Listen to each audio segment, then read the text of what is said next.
And all fans here in Philadelphia want, as a present, home field advantage throughout the playoffs in the NFC.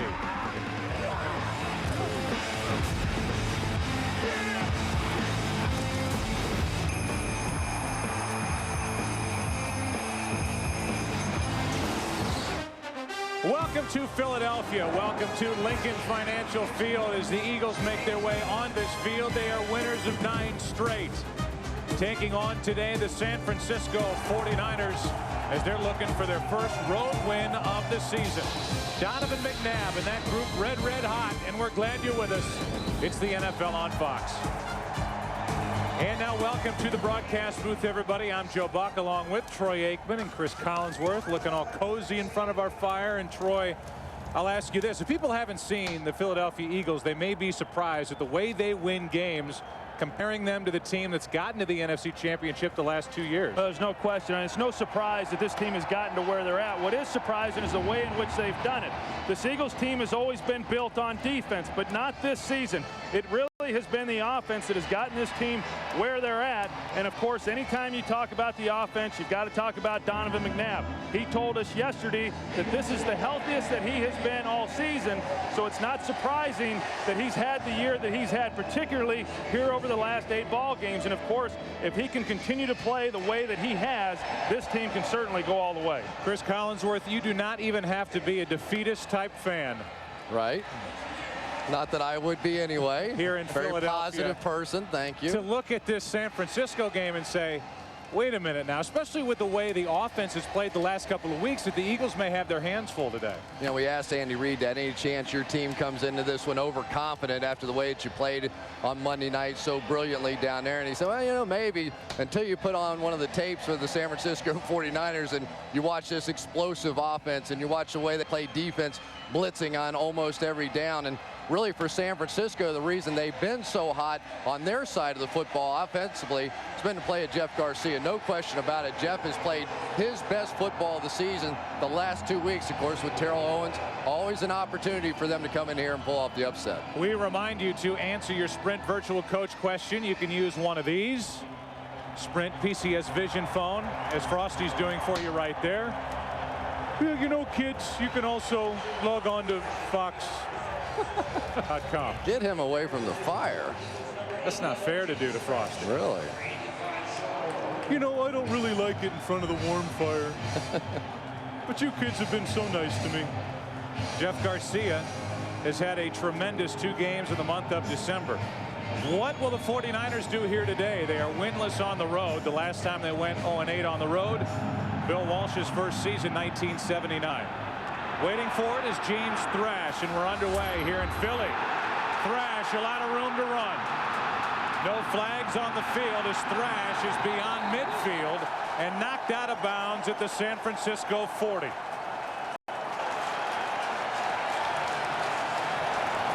I think the Eagles got away with a block in the back at the beginning of that run.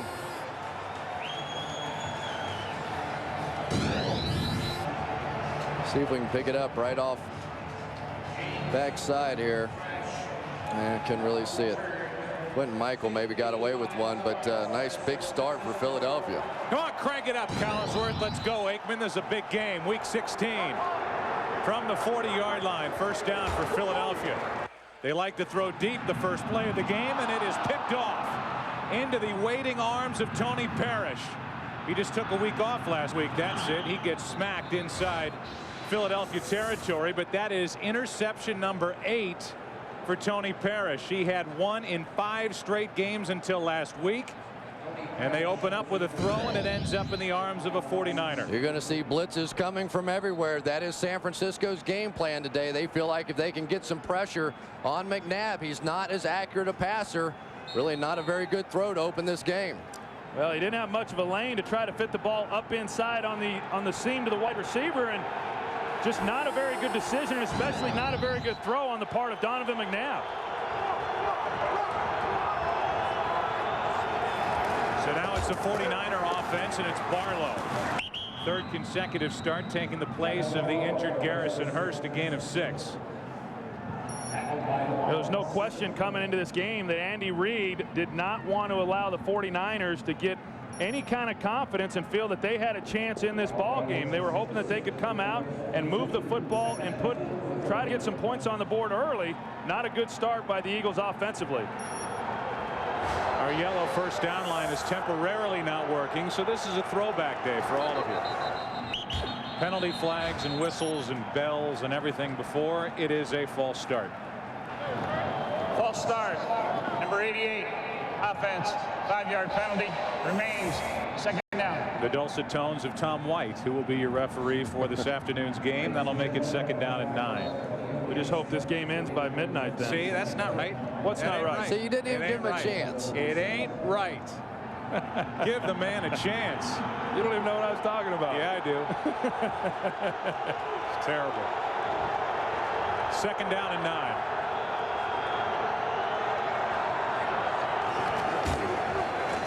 Garcia with pressure up the gut. That's Kalu on his back, and the pass is complete to Streets. Right up the middle with the pressure, which is exactly where the Eagles want to get their pressure, up the middle. Kalu got there too late, and it's a 12-yard completion to Streets. Yeah, Jim Johnson, the defensive coordinator, told us yesterday that he was not concerned with Jeff Garcia scrambling outside the pocket. What he's concerned about is if he starts moving up inside. This time Garcia is able to get to the outside, but he has the understanding of where his receivers are. Makes a good throw back to Ty Streets. A good throw. How about an unbelievable throw? Throwing to the ground, back across your body. That was amazing. Blitz coming from the Eagles. It's Kevin Barlow. And Barlow picked up 2. Take a look at the offense for the 49ers. They actually come in. Statistically, they're good offensively and defensively. Even their point differential. Amazing, they are plus 51 on the season, but they carry with them a 6-8 record. Offensive line is relatively healthy, and it showed last week with the kind of day the 49ers had offensively at Cincinnati in that 3-point loss. And it's Barlow starting at running back, and the Pro Bowler, Fred Beasley, who got a 30-second standing ovation from his teammates. His name was announced by Dennis Erickson. He is headed for his first Pro Bowl. Garcia had Owens wide open. That'll make T.O. unhappy. 3rd and 8. It's not going to work too many times for the 49ers when you have Terrell Owens, and he's been going against N.D. Kalu, a defensive end on the outside. Got to feel pretty good about that matchup right there, Troy, when you get a defensive end on your best player. Well, you feel good about it if you make the catch, you know. Come on. This has been something that's plagued T.O. a little bit over the course of his career. Of course, he had a couple drops last week, but yeah, if they're going to match up N.D. Kalu on him too often, I like the matchup with Terrell Owens. Defensive coordinator Jim Johnson. It's 3rd and 8. Another blitz. They hand off to Barlow. The perfect play, and it's a first down inside the 20. A gain of 14. JB is standing by with a game break. Let's check in with Mr. Brown. Hey, Joe, take a look at Paul Ettinger, who had struggled up to that point. 1 of 3 field goals for Chicago, but he bangs home that 45-yard field goal to put Bears up 27-24. They're hoping for their 6th victory at home. Jamal Lewis, 500 yards in 2 games against Cleveland. Baltimore spanked them today, 35-0. Back to Joe, Troy, Chris, and Pam. All right, JB, thanks. So now Baltimore is back out in front in the north in the AFC with the Cincinnati loss at St. Louis. Garcia drops it off to Beasley, the fullback. He's to the 15. You know, it's interesting. Jim Johnson told us that he was going to bring pressure, and he has throughout this drive. That time he brings it to Garcia's blind side, but San Francisco does a good job of picking it up, as you're going to see. Kevin Barlow last week struggled with some of the blitz protections. Jim Johnson wanting to see whether or not Kevin Barlow, the running back, is going to be able to see the various looks and give Jeff Garcia the proper protection. 2nd down and 6.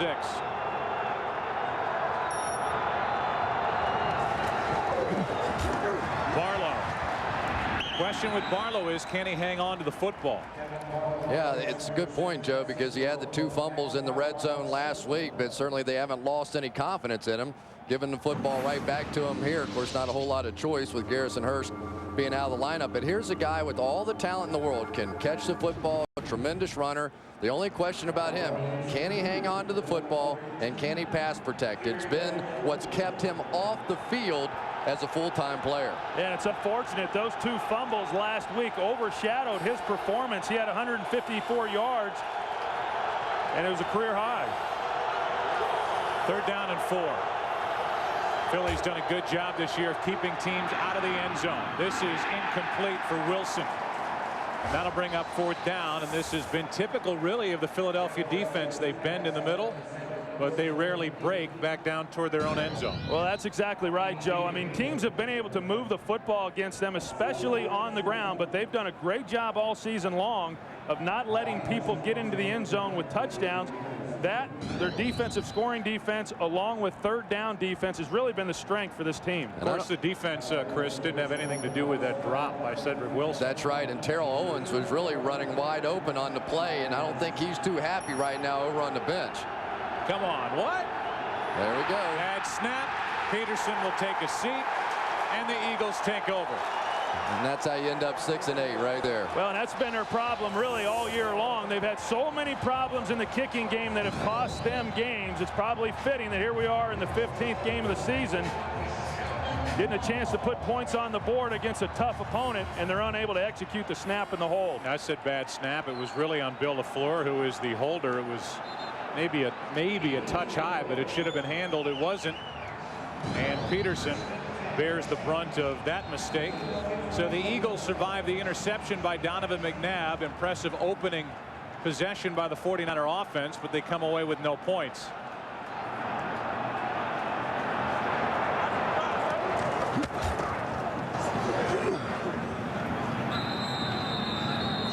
No gain as John Ritchie takes it, the fullback, right up the middle. Will give him half a yard, and this is a game that the Philadelphia Eagles are gunning for their 10th consecutive victory.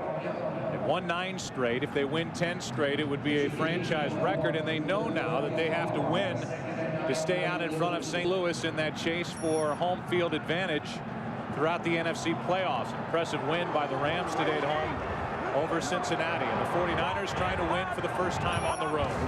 Blitz coming, and it looked like Trey Thomas, the left tackle, moved too soon.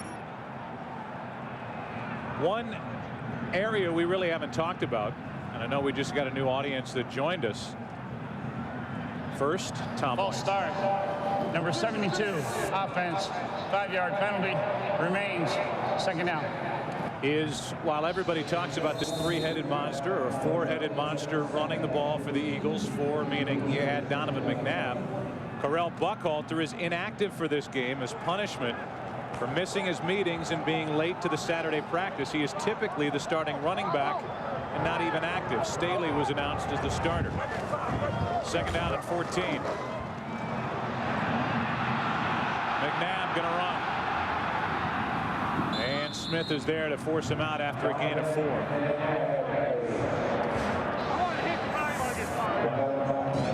San Francisco banged up in the secondary today, playing a lot of young players, but they do a good job here in coverage. Donovan Mcnabb had some time to deliver the football, but he just couldn't find anybody to get the ball to. Rashad Holman there on Todd Kingston, and so Donovan Mcnabb trying to get something out of nothing, able to keep from losing yards. We haven't even really set up a lot of the aspects of this game. Biggest one is the secondary for the 49ers and the injuries. Guys making starts at cornerback that don't typically do it. Mcnabb is going to step up and now let it go, and there's the guy I'm talking about, Carpenter, former Arena League player. He's been a safety, was a linebacker in college, and he makes his first start ever at cornerback, and he breaks up that play, and the understudy for Plummer and Webster gets a brief round of applause from the guys that he's replacing. Well, I thought it was interesting. Dwayne Carpenter, yeah, he'd been playing safety all week. Thought he was going to be the starting free safety today. Jim Moore said, hey, you played so well, we're going to move you to corner for the game on Sunday. This pass, rather punt, is taken in by Jimmy Williams, and he goes backward. They're going to mark him with forward progress at the 43. So Dwayne Carpenter making his first start here in Philadelphia, breaks up that 3rd down pass, and the 49ers get it back. Maybe this isn't the best time to say it, but I think you're really beautiful. Well, I've always been attracted to you too, Paul. Wait, hold on one sec, babe. Excuse me? Want to get away? Now you can with Southwest Airlines Internet Specials. Just $39 to $99 when you purchase by January 19th. Only at southwest.com. You are now free to move about the country. Firewall. Like that could stop me. Once I got her account number, I couldn't spend fast enough. 64-inch plasma screen monitor, 10 4.2 megahertz wireless routers, and $20,000 to complete my robot. My girl robot. This is gonna be the best prom ever. Introducing City Identity Theft Solutions. Free with any City card. Help getting your life back? That's using your card wisely.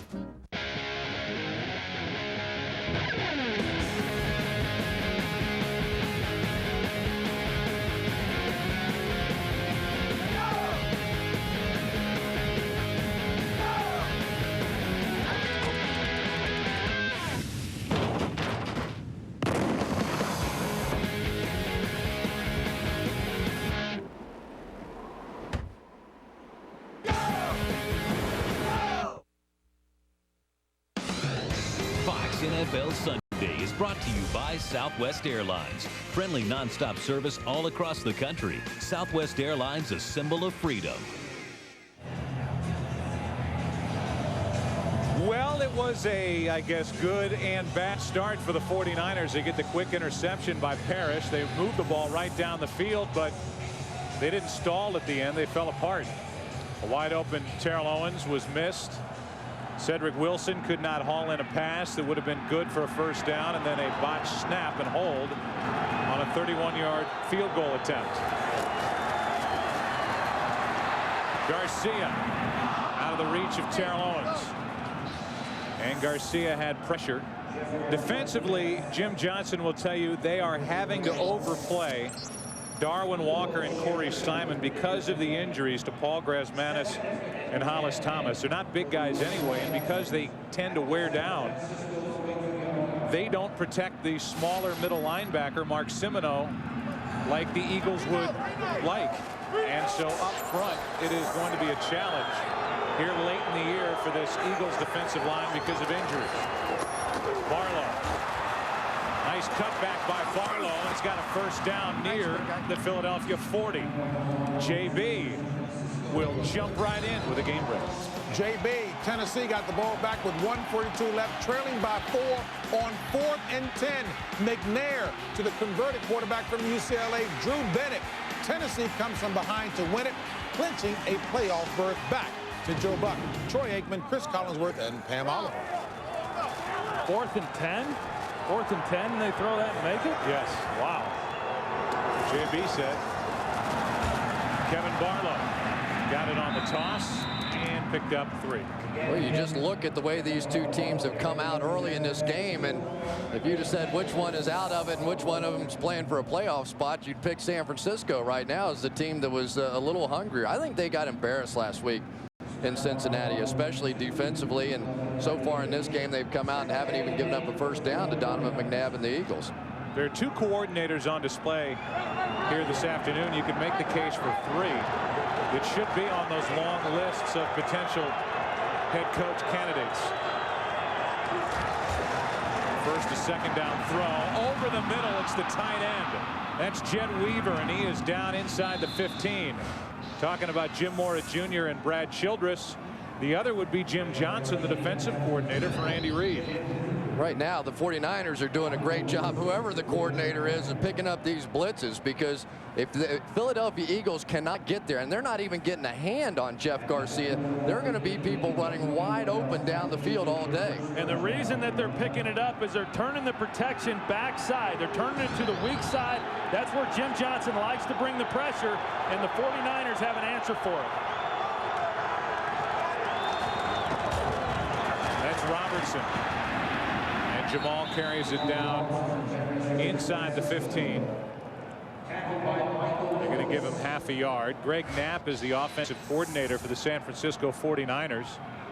And he has to be pleased that this offensive line, which has been battling one ankle injury after another all year, is at least relatively healthy, and it's starting to show up on the field. Well, it really is. With the exception of 23 snaps last week against Cincinnati was the first time all 5 guys played together. This then is the second game, and obviously that's a big reason why there has been inconsistencies offensively earlier in the year. Garcia with plenty of time. Dumps it off to Barlow. Kevin Barlow looking for the end zone touchdown. Barlow goes in for the first time on a pass all season long, and the 49ers strike first, and they're already booing here in Philly.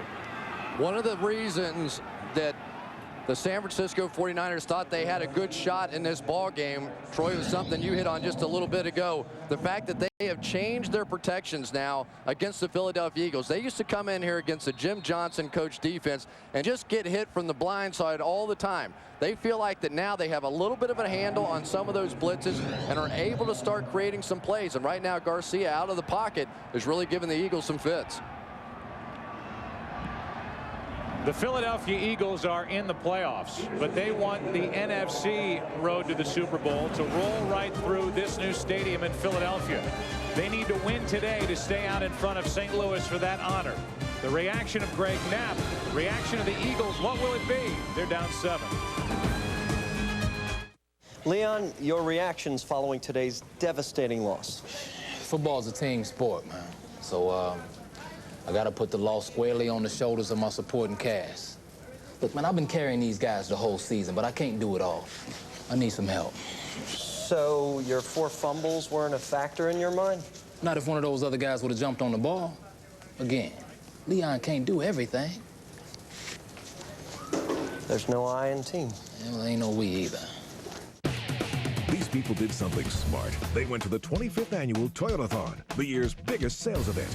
They saw this huge event has the best year-end values, the most dependable and best lineup of SUVs ever. What a smart choice to get 4Runner. J.D. Power ranked it the most dependable midsize SUV in its class. Yes, they know Toyotathon is the smart time to buy. Hurry to Toyotathon's 25th anniversary. The year's biggest sales event is going on at your Toyota dealer now. Of all the innovations of the past 100 years, arguably the greatest are the forward pass and the ability to catch the forward pass. Introducing the Canon Digital Rebel, a 6.3 megapixel SLR with the revolutionary Digic chip and CMOS technology. The game has changed. The Digital Rebel, the culmination of 68 years of Canon know-how. For the first time in history, one man turns his entire life over to the television audience. Todd TV, premiering in January, only on FX. Fox NFL Sunday is brought to you by the all-new Toyota Tundra Double Cab. Not just big, life-size. Kevin Barlow on the receiving end, making his strong case, the restricted free agent, to come back and be the man next year. And Jeff Garcia, 7 touchdown throws and no interceptions the last 2+ games. It's 7-0 49ers.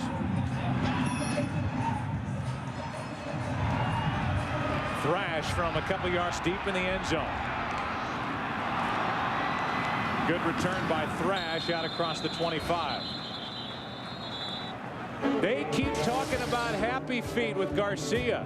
Tap, tap, move around. Tap, tap. Look, you can almost see his feet smiling. It's 7-0 San Francisco. This woman did a smart thing. She went to the 25th annual Toyotathon, the year's biggest sales event. So did he. They came for the best selection and great year-end values, featuring the legendary Camry, the #1 selling car in America, the all-new Solara, and Corolla. J.D. Power named it the most dependable compact car. Yes, Toyotathon is the smart time to buy. Hurry to Toyotathon's 25th anniversary. The year's biggest sales event is going on at your Toyota dealer now.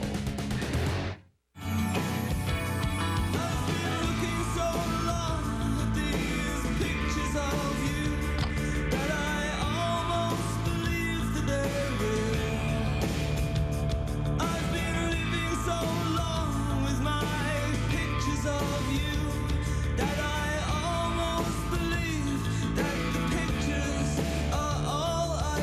Welcome to HP Digital Photography. HP. Invent. Hurry into Circuit City today for big savings on all your last-minute gifts. Save on the year's hottest DVDs, CDs, video games, and more. And be sure to pick up a Circuit City gift card, too. Plus, get this 7-inch widescreen portable DVD player for just $199.99. And save $30 on this Sony 3.2 megapixel digital camera, only $269.99 after rebate. Save on all your last-minute gifts today at Circuit City. We're with you. Wow, they smell great. Did someone bring a bouquet? Actually, it's more like a bouquet. Now, pick up a fresh holiday meal with all the fixings and get a large popcorn chicken free. For Kitchen Fresh Chicken, you got a KFC What's Cooking. Little heat on the sideline. Kickers always find themselves right in front of that thing. And there's David Akers. How about the kicker for the New Orleans Saints? He's inside that thing. They were dunked after a crazy play. Have a chance to tie. They miss the extra point. Mcnabb. There's some happy feet. He's moving all over the place. Can't find a place with his secondary banged up to throw the ball. A gain of 1. So we go back to that play with the 49ers. It helped set up the touchdown for them. What you're going to see is Beasley go in motion and come back, but the center, Newberry, works back.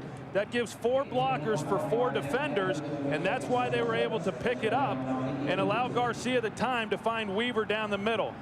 Very good blocking schemes that San Francisco has incorporated to try to adjust to some of the blitzing that they're going to face from Jim Johnson.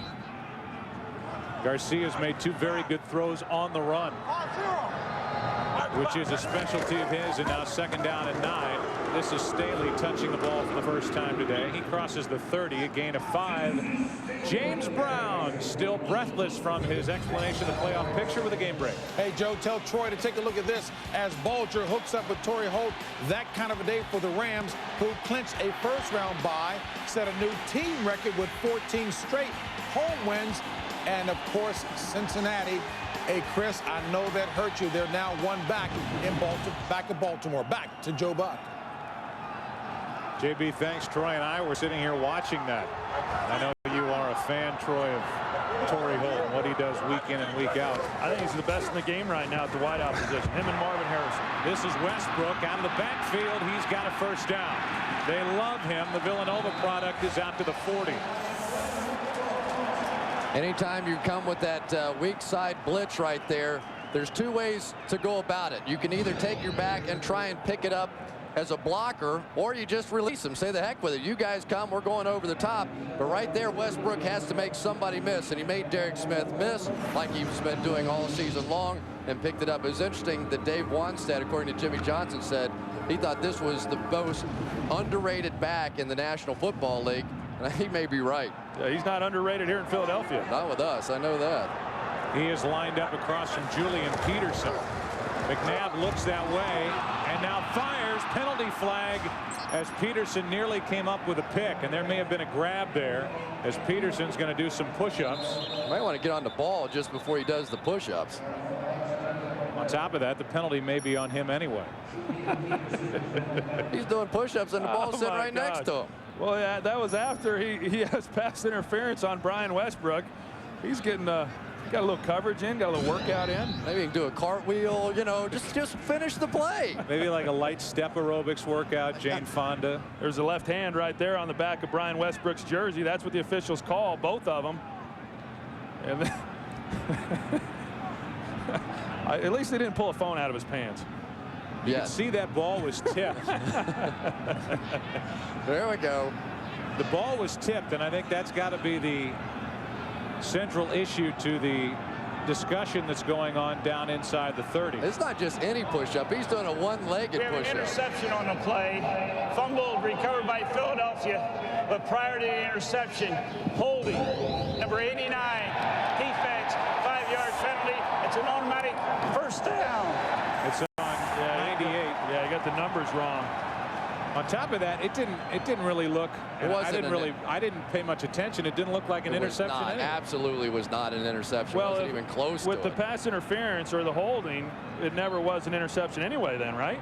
Right. I think Tom. Right. You bloody well right. Tom White confused me a little bit there. And he needs a throat lozenge.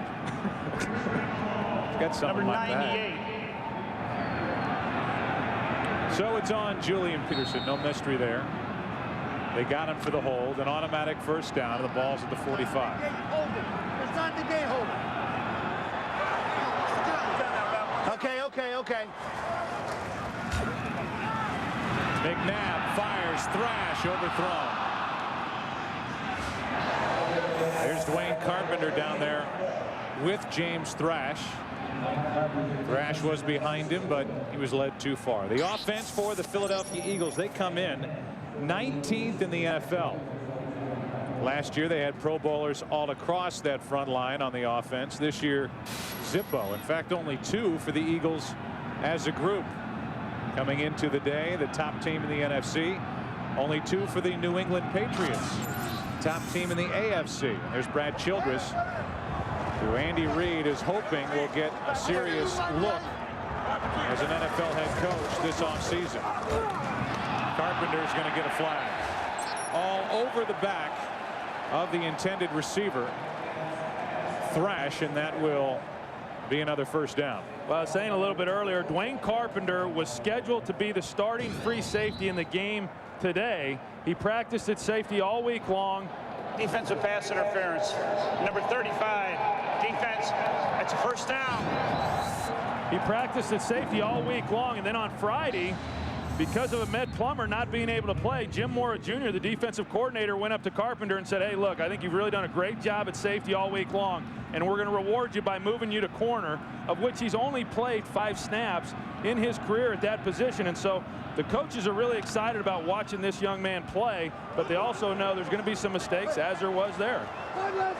Plummer is out with bulging discs in his back. Bronson is out, bulging disc in his neck. Mcnabb fires and has Kingston along the sideline. Gain of 6. How about the defense for San Francisco? 2:44 left in this first quarter. They come in number 10 in the NFL, and Jim Mora Jr. will tell you, don't tell our guys we have nothing to play for. We're not big on stats.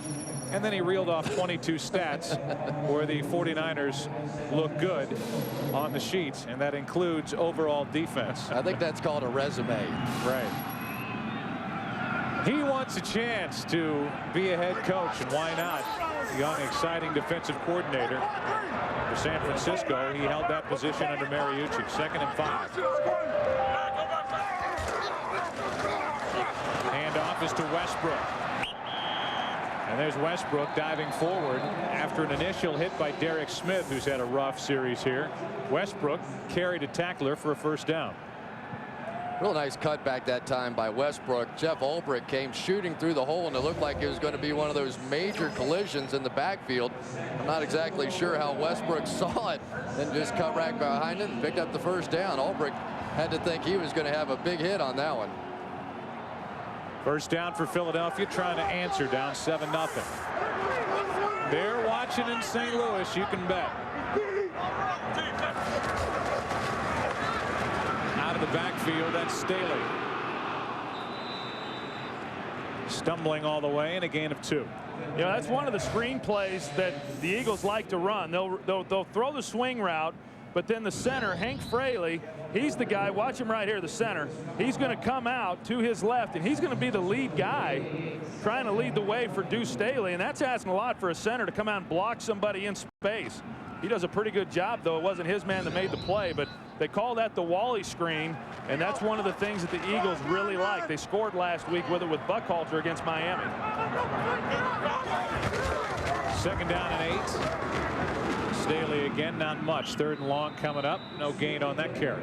They had gotten away from the blitz a little bit, and the Eagles have made a couple of plays against them. That time they come right back, bring the safety Tony Parrish up there, and he was able to get all the way through the hole. There's just no way that you can block a safety coming through there because there just aren't enough bodies in there. So right now they've got that 3rd and long situation, and you better believe they'll be bringing some pressure here. Extra defensive backs into the game for San Francisco, meaning they pulled a couple of guys out of the stands. 3rd down and 8. Pressure on Mcnabb. Ahanotu is there, and Mcnabb goes down.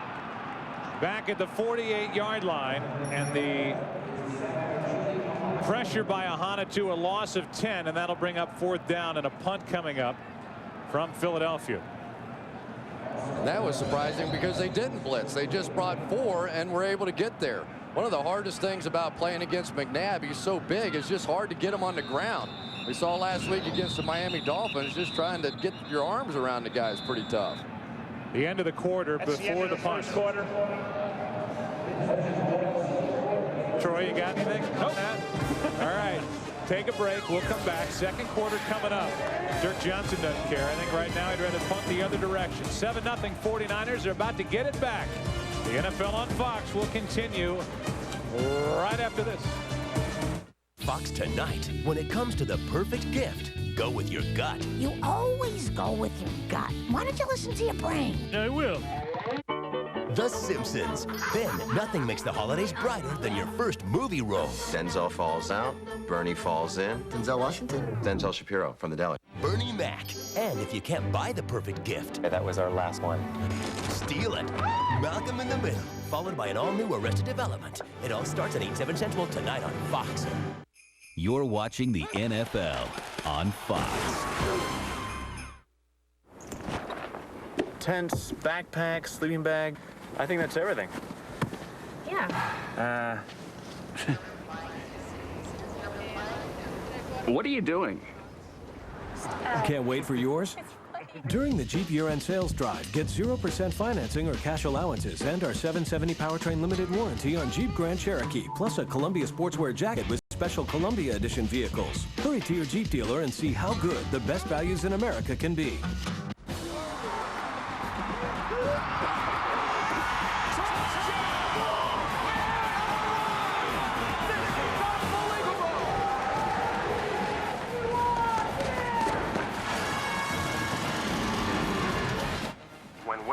A smooth bead is essential. Get what you need from the internet faster. SBC Yahoo DSL is just $26.95 a month when you sign up online. One more way, we bring it all home.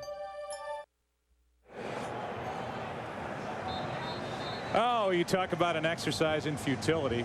Fans trying to come out on the field and kick field goals into the wind that's whipping around here at this new stadium. And I would say, as you look at the first quarter stats, that my uneducated, unscientific guess is the wind is blowing from our right to our left. So Dirk Johnson at the moment, I am saying I'm going to climb out on the limb and say he is punting with the wind, even though Troy does not agree. Here's the season for Dirk. We'll never know. Waiting for it is Jimmy Williams. Able to get a return and nearly broke it. All that was standing between Williams and pay dirt was Dirk. But he was wrapped up, brought down. 49ers have it, up 7. What do people see in the new Chrysler Pacifica? I see a woman who knows how to relax. I see a man who knows where he's going in the world. I see a painter, a parent, an individual. I see a mom and a dad who are completely behind their kids. Introducing the Chrysler Pacifica, well beyond the SUV. Endless power.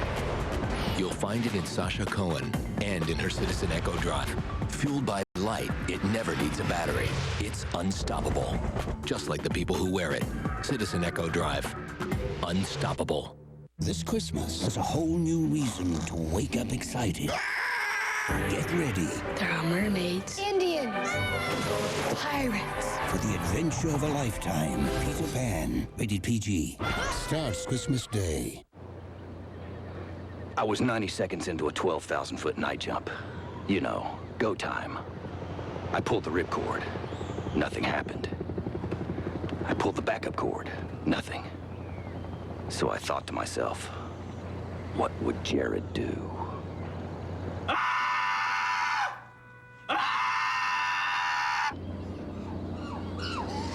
The honey mustard turkey with cucumbers from Subway. Eat fresh.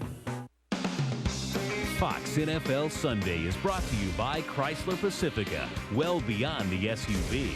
By Subway, good so you don't always have to be. Subway Eat Fresh. By Visa, proud sponsor of the NFL.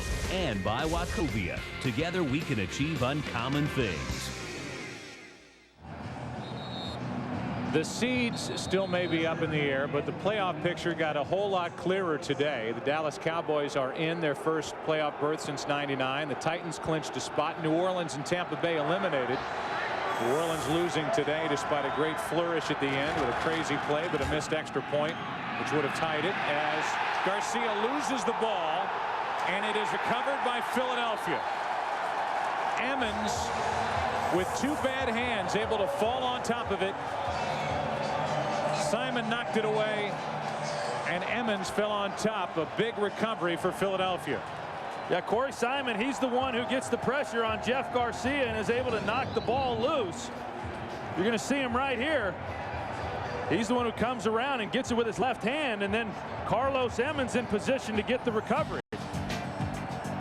Ron Stone, beaten on the play, is injured. He is down. We'll take a break. The Eagles have great field position when we come back. What can a Tyrannosaurus Rex teach us about a retirement plan? What's big one day may disappear the next.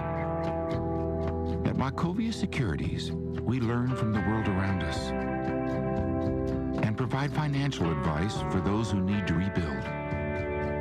Together, we can achieve uncommon results. Wachovia Securities.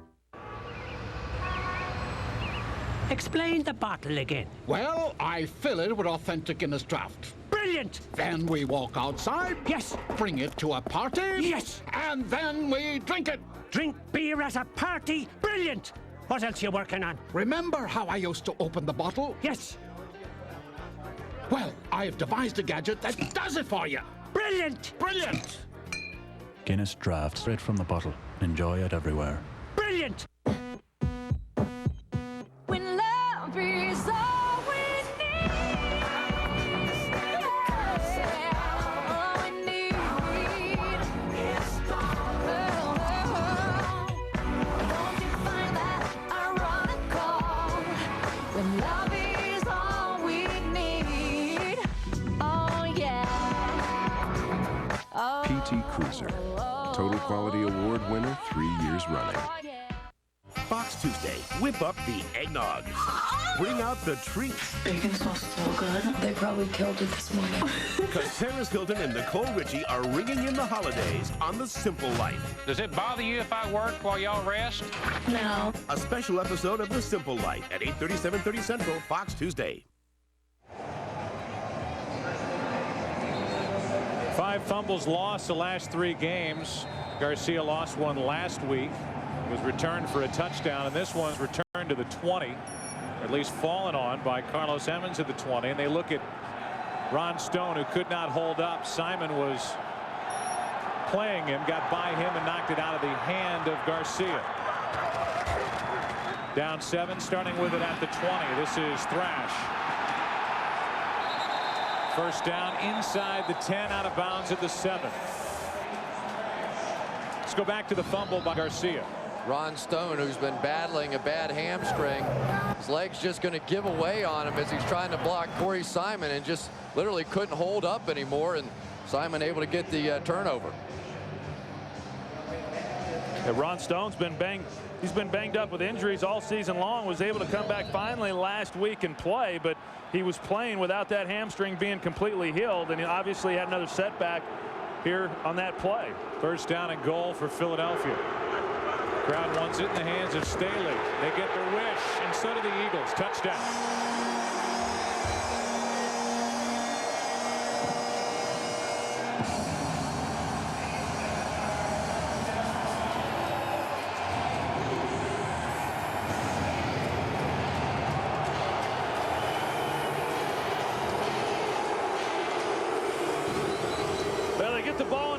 of Deuce Staley, but this offensive line does a good job of sealing the edge and everything up inside. You got John Ritchie and then Bobby Williams, number 66, the right guard.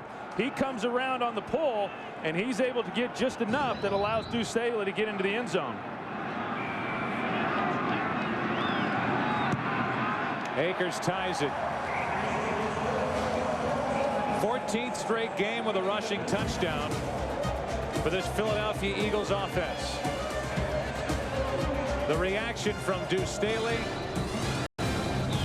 Wilma liked it. 7-7. Maybe I don't own a fancy building or a big shipping department yet. But Brown still takes my business seriously. I can print labels, track shipments, order a pickup right from here. And with the time I save, I can build my business. Maybe I'm not exactly part of the limousine set, but I have a driver. Small business shipping, synchronized. UPS. What can Brown do for you? Sometimes in the face of insurmountable odds, unlikely heroes are born.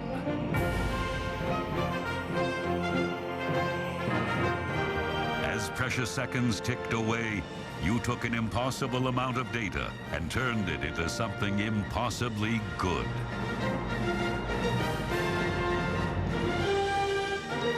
You have the new Microsoft Office system. Victory is yours. There are no gold medals for the 4x4 that masters Arctic snow. There are no championship games for fording muddy water. And there are no finish lines for the one that makes it over stacks of treacherous boulders. So why do we make sure every Jeep 4x4 is trail rated to such strict standards of capability? Perhaps the better question is, why doesn't everyone else? If it's not trail rated, it's not a Jeep 4x4. Fox NFL Sunday is brought to you by UPS. What can Brown do for you?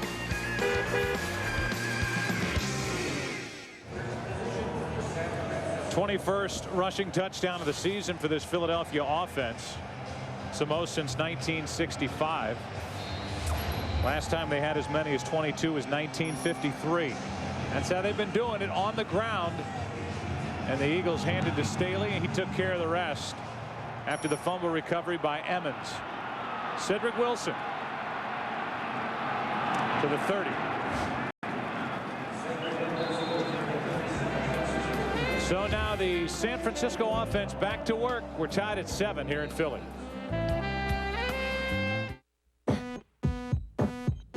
When love is all we need, all we need is strong. Don't you find that ironical? When love is all we need, oh yeah. PT Cruiser. Total Quality Award winner 3 years running. Okay, contestants, you have to make your way from Maine to California. Oh, without cash, checks, or credit cards. Bye-bye.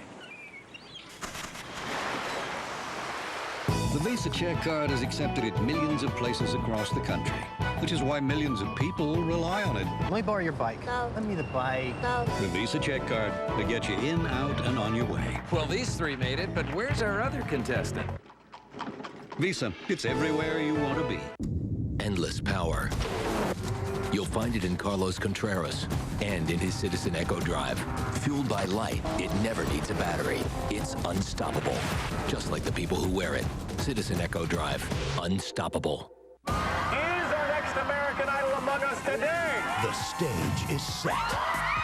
The talent is ready. Black velvet in that slow southern style. You can sing. And the phenomenon is back. Sweet home Alabama, singing songs about Southland.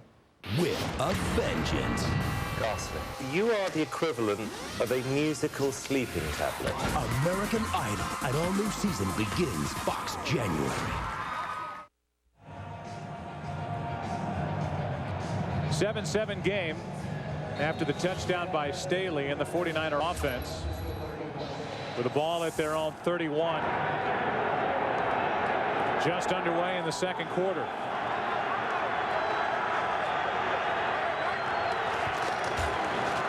Handoff is to Barlow. Out to the 35 again. A 4, and let's say hello to Pam Oliver. Hello to you, Joe Buck. Ron Stone has another injury to add to the list. On that Garcia fumble, Stone hyperextended his right knee. The 49ers trainers just finished wrapping up his knee. He is currently up, standing now on the sideline trying to shake it off. His return is probable, Joe. Thank you, Pam. Kyle Kozar is in there at the moment at the right guard spot. Second down and 6. That pass is dropped. Terrell Owens does not have a catch. Hey, you can look down the bottom of your screen. You know what's coming up. Game break, JB. Pretty neat indeed, JB. And what we'll show you is Matt Hasselbeck hooking up with Maurice Morris, completing a 5-play, 45-yard drive. 14-0 Seattle at that point, but a field goal now makes it 14-3 Seattle, looking to be perfect at home. Back to Joe Buck. They are looking to be perfect at home. The 49ers are looking for their first win on the road. Third down and 6.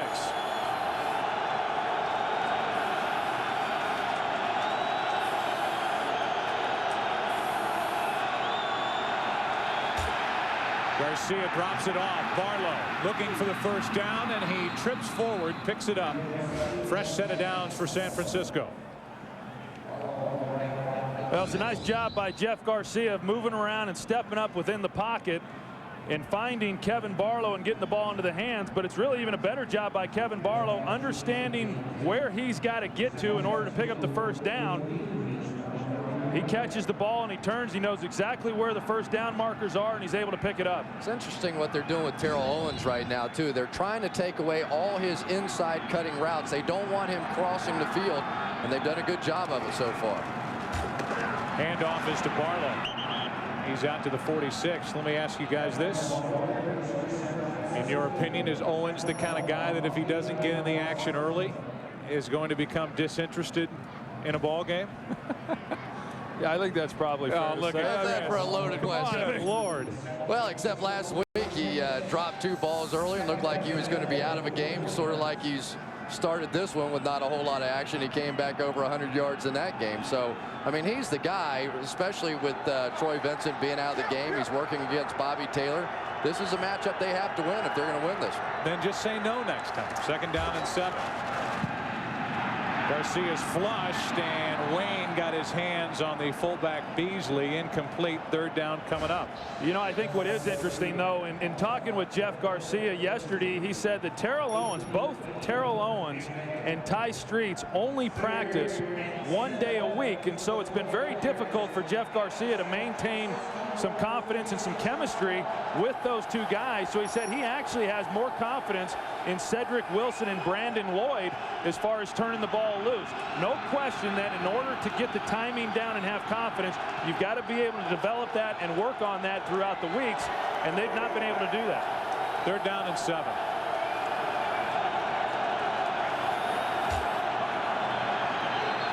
Penalty flags before the snap, which was low, and it's a false start. So that'll make it 3rd and 12. False start.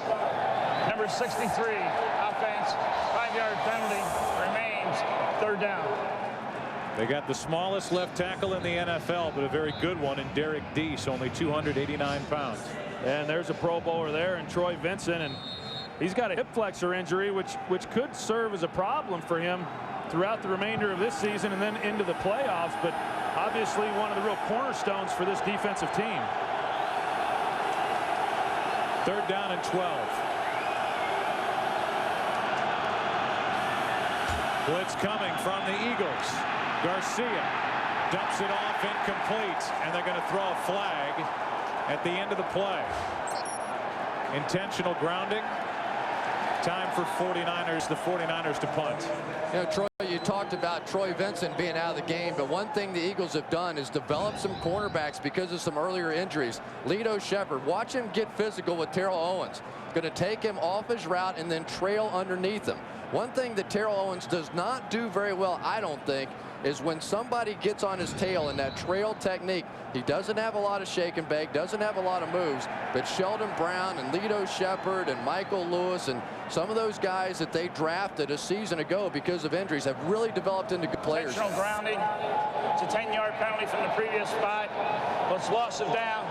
4th down. There's no question, Chris, that the injuries that they had in the secondary at the beginning of the season with Brian Dawkins being out and then Bobby Taylor missing some time, that those young corners, as you mentioned, Sheldon Brown and Lito Shepherd, along with Clinton Hart as a safety, that was invaluable experience for these guys. And now when you've got some injuries like a Troy Vincent, and as you move in through the rest of this year and on into next year, you've got some guys that you know a lot about.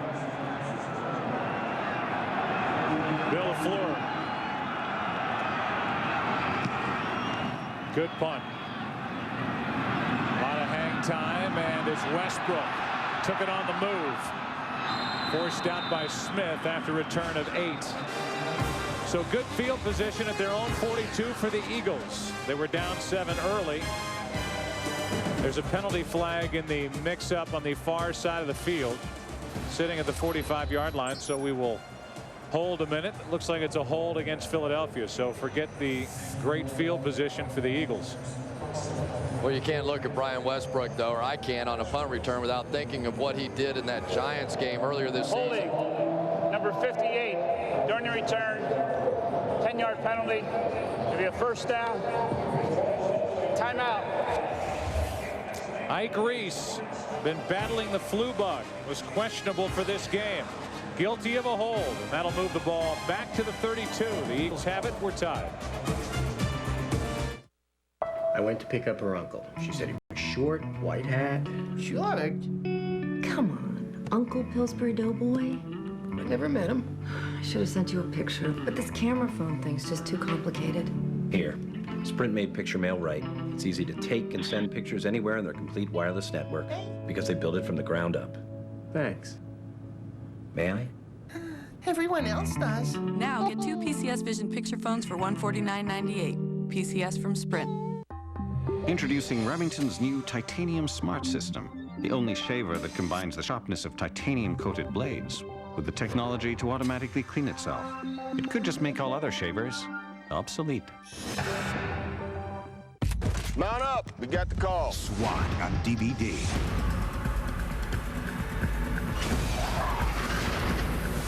SWAT, get the DVD locked and loaded with action-packed special features. Buy it December 30th on special edition DVD. Fox Tuesday.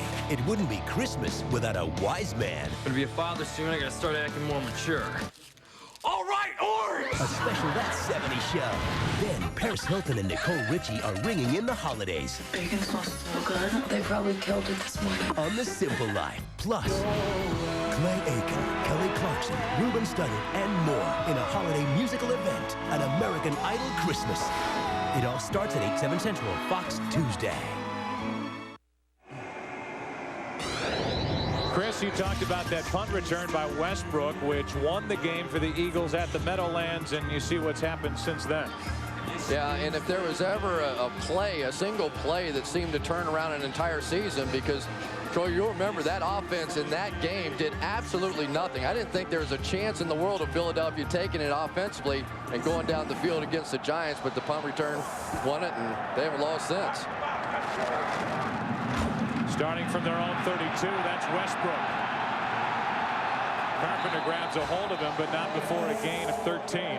I tell you, this gives you some kind of ideas, the talents of Brian Westbrook and what he's able to do with the football. And I don't know that people even appreciate just how quick and how explosive this young back is. Right there, he plants his feet, is able to get back to the outside to his right, but then he just has tremendous speed and power to make the most out of each and every run. And I didn't appreciate just how good this guy was until last week watching that Monday night game. And he made some runs in that game that you just do not see in this league. He's got a great future ahead of him. Timeout called for by San Francisco. So we will take a break. First timeout used by either team so far this half. It's 7-7 and a first down for Philly at their own 45. I got it, Coach Gruden. Hey, looks like you're a little close here.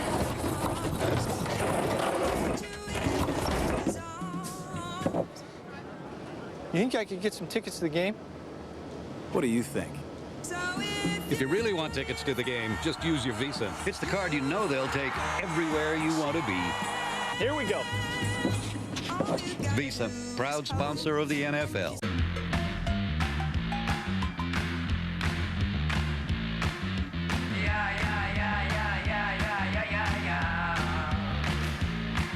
The one and only Docker Stain Defender. Big old Michael Strahan! You ain't got nothing! How about them Cowboys? Offensive behavior. Another side effect of hunger. Stop hunger from stopping you. Grab a Snickers, peanuts, caramel, and chocolate. Hungry? Grab a Snickers. As John Lynch makes his way through another NFL season, one can't help but notice just how stylish he looks in his brand new authentic jersey. Trendy, dashing, 100% fashionable. It's a jersey that'll earn him football's highest compliment. Get whatever's on the field by calling 877-NFL-SHOP. For a free holiday team catalog of NFL gear, call now or visit NFL Shop on NFL.com. Gruden can't help but admire Lynch's impeccable sense of style. Who's Chad Brown? He's a 3-time Pro Bowler, so you gotta ask yourself, what's it like getting hit by a stick of dynamite? No, stop playing, Chad. Come on, dog. The early game headliners, Quincy Carter with a strong day for Dallas in their win, their playoff clinching win at home over New York. Jamal Lewis is only 48 yards shy of 2,000 for the season. Another big day against Cleveland. Torrey Holt, another week, another double-digit catch day, and another 100-yard day for the best of the business right now for St. Louis. How about Jamal Lewis going over 500 yards rushing in 2 games against Cleveland? That's Westbrook gets the quick throw from Mcnabb, and he is wrapped up by Rumpf after a gain of 8. Let's go down to Pam. Hey, Joe, how about T.O. as an Eagle? Well, it's not the worst thing in the world if you talk to Donovan McNabb. Recently, McNabb told me he would love having Terrell Owens in a Philadelphia Eagles uniform. He says he brings so much talent, T.O. does, and that his antics aside, he feels like he would be a perfect fit in Philadelphia. Well, you look at, thanks, Pam, you look at what the wide receivers have done surrounding Donovan McNabb. As a group, they have 173 fewer yards than Torrey Holt to the Rams. Only 3 touchdown catches. Kingston trying to make it 4. He is in for the touchdown.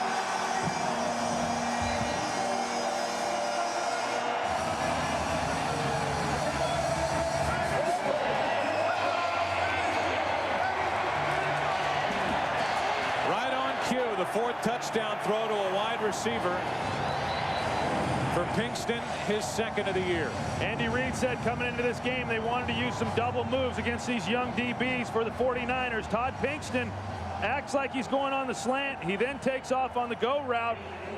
He runs right by him, and because of the blitz, he's on Tony Parrish, a safety, and it's just a great call at the right time. But that ball came out early. They've got to challenge that call. They did. That should be a touchback. No question about it. That ball came out early. The hit by Tony Parrish, and Dennis Erickson got that one in just in time. Catch is complete. It's tucked away. And the goalpost is in the way. Yeah, but even with that, you could see the ball coming out. San Francisco is challenging the ruling on the field that this is a touchdown. It looks, and it's virtually impossible to tell on that angle, and that official went down at the end of the play like the ball did come out before he got the ball across the goal line. I don't think there's any question the ball's coming out prior to him crossing the goal line, and I'll tell you what an impact Tony Parrish has already made on this ball game. He had an interception there on the first play, and he comes back and knocks this one out prior to Kingston crossing the goal line. You know what happened, though, Troy, is the official fell down right at the moment that ball was getting hit and knocked out. Watch the official over here. You can see him. He should have seen that play. That happened well after he fell down, so he should have been able to pick up that play. So another look at Parrish knocking it out. That ball certainly doesn't look like it's controlled. Yeah, even though we don't have a shot right down the goal line, there's no question looking at this that the ball clearly coming out prior to him crossing the goal line. So this is the difference between a touchdown to the ball through the back of the end zone and a touchback. And it is all in the hands and all on the eyes of Tom White, who will go under the hood and review it. I mean, it's not even close. You can see right here. He's still well out on the field of play. I'm just not sure how the official missed it, staring right at it there. You're not sure? Well, after what we've seen this year, I think the Seattle Seahawks probably have a pretty good idea how he missed it. How about the Kansas City Chiefs last night? That was brutal too. Hitting the ball twice while you're standing out of bounds. So it was a challenge by Dennis Erickson, who either saw it himself or got the word from above. And you said it. I thought it was important what you said, that Dennis Erickson got that flag out there right before the snap with that extra point pending. Had it happened, well, we wouldn't be looking at this replay for the 15th time.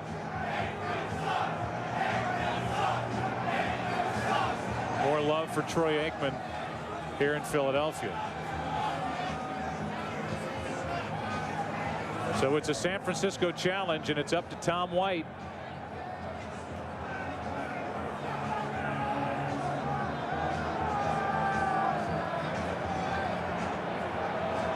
And it will be an interesting reception if he makes the call we expect him to make. After reviewing the play, the receiver loses possession of the ball at the 1-yard line. Before he crossed the goal line, the fumble went forward and out of bounds in the end zone. By rule, that is a touchback. It's San Francisco's ball at the 20-yard line. First down. So take the points off the board, and instead of a touchdown throw to Kingston, he has it knocked out of his hands by Parrish with a great effort on a makeup play, beaten on the throw, and he knocks it through the back of the end zone, and the 49ers take over, and the game's still tied. You know, really a great play, yeah, by Tony Parrish, but you can't underestimate just what a great call that was by Andy Reid, because they bring the corner blitz, they force Parrish into coverage, they get the right call made, they get the ball into Pinkston's hands with a chance to go in for the touchdown, and now they don't even have the football. But I can't believe that Tony Parrish, a safety, was able to run down Todd Pinkston, who has to be the fastest receiver of the starters out there. Just a tremendous play to not give up on it. I think it's just now dawning on these fans that it's still 7-7, and Barlow out of room to run on the right side. A nice gain on first down of 7. Another game break. Let's check in again with JB. Hey, fellas, take a look at how hard Sean Alexander hits the hole here. Boy, does he hit the hole, and he takes it to the house. 45 yards of pay dirt. Seattle on top. Seattle still fighting for a playoff spot next Saturday on our air at 5 against San Francisco. Pre-game show at 4:30 Eastern. Back to Joe Buck. They are fighting JB, and they need help. Barlow forward for a first down. There's really one spot up for grabs in the NFC as far as who gets in to this year's playoffs, and by our count 2 in the AFC. There's a wild card spot open, and then that AFC North in the battle between Baltimore and Cincinnati, with the Ravens on top in that division today after what happened, their win over Cleveland and Cincinnati's loss in St. Louis.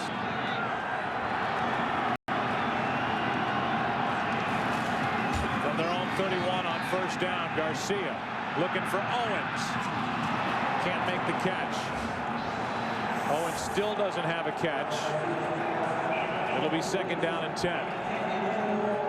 Bobby Taylor with great coverage on Owens down the sideline. Yeah, and Philadelphia likes to give a lot of looks. They're going to come here, which is called a 3-cloud, and they go one-on-one on the backside on Terrell Owens. Jeff Garcia does a good job of recognizing it and seeing the one-on-one matchup. They're just unable to connect on it, but it's a good matchup right now. Bobby Taylor on Terrell Owens. But Terrell Owens was loafing on the play. I don't know if he was trying to set up Bobby Taylor or what, but he did not come off the ball. He turned, he saw the ball in the air and accelerated. If he'd been running hard from the beginning, would have had a touchdown. Second down and 10. Garcia drops it off and out of the reach of Barlow. Garcia ends up on his back, 3rd and 10. Corey Simon with more pressure. You know, this is a football team that really gets their pass rush out of their interior too. Darwin Walker and Corey Simon, both guys with over 5 sacks. Simon now with 6 after the one today.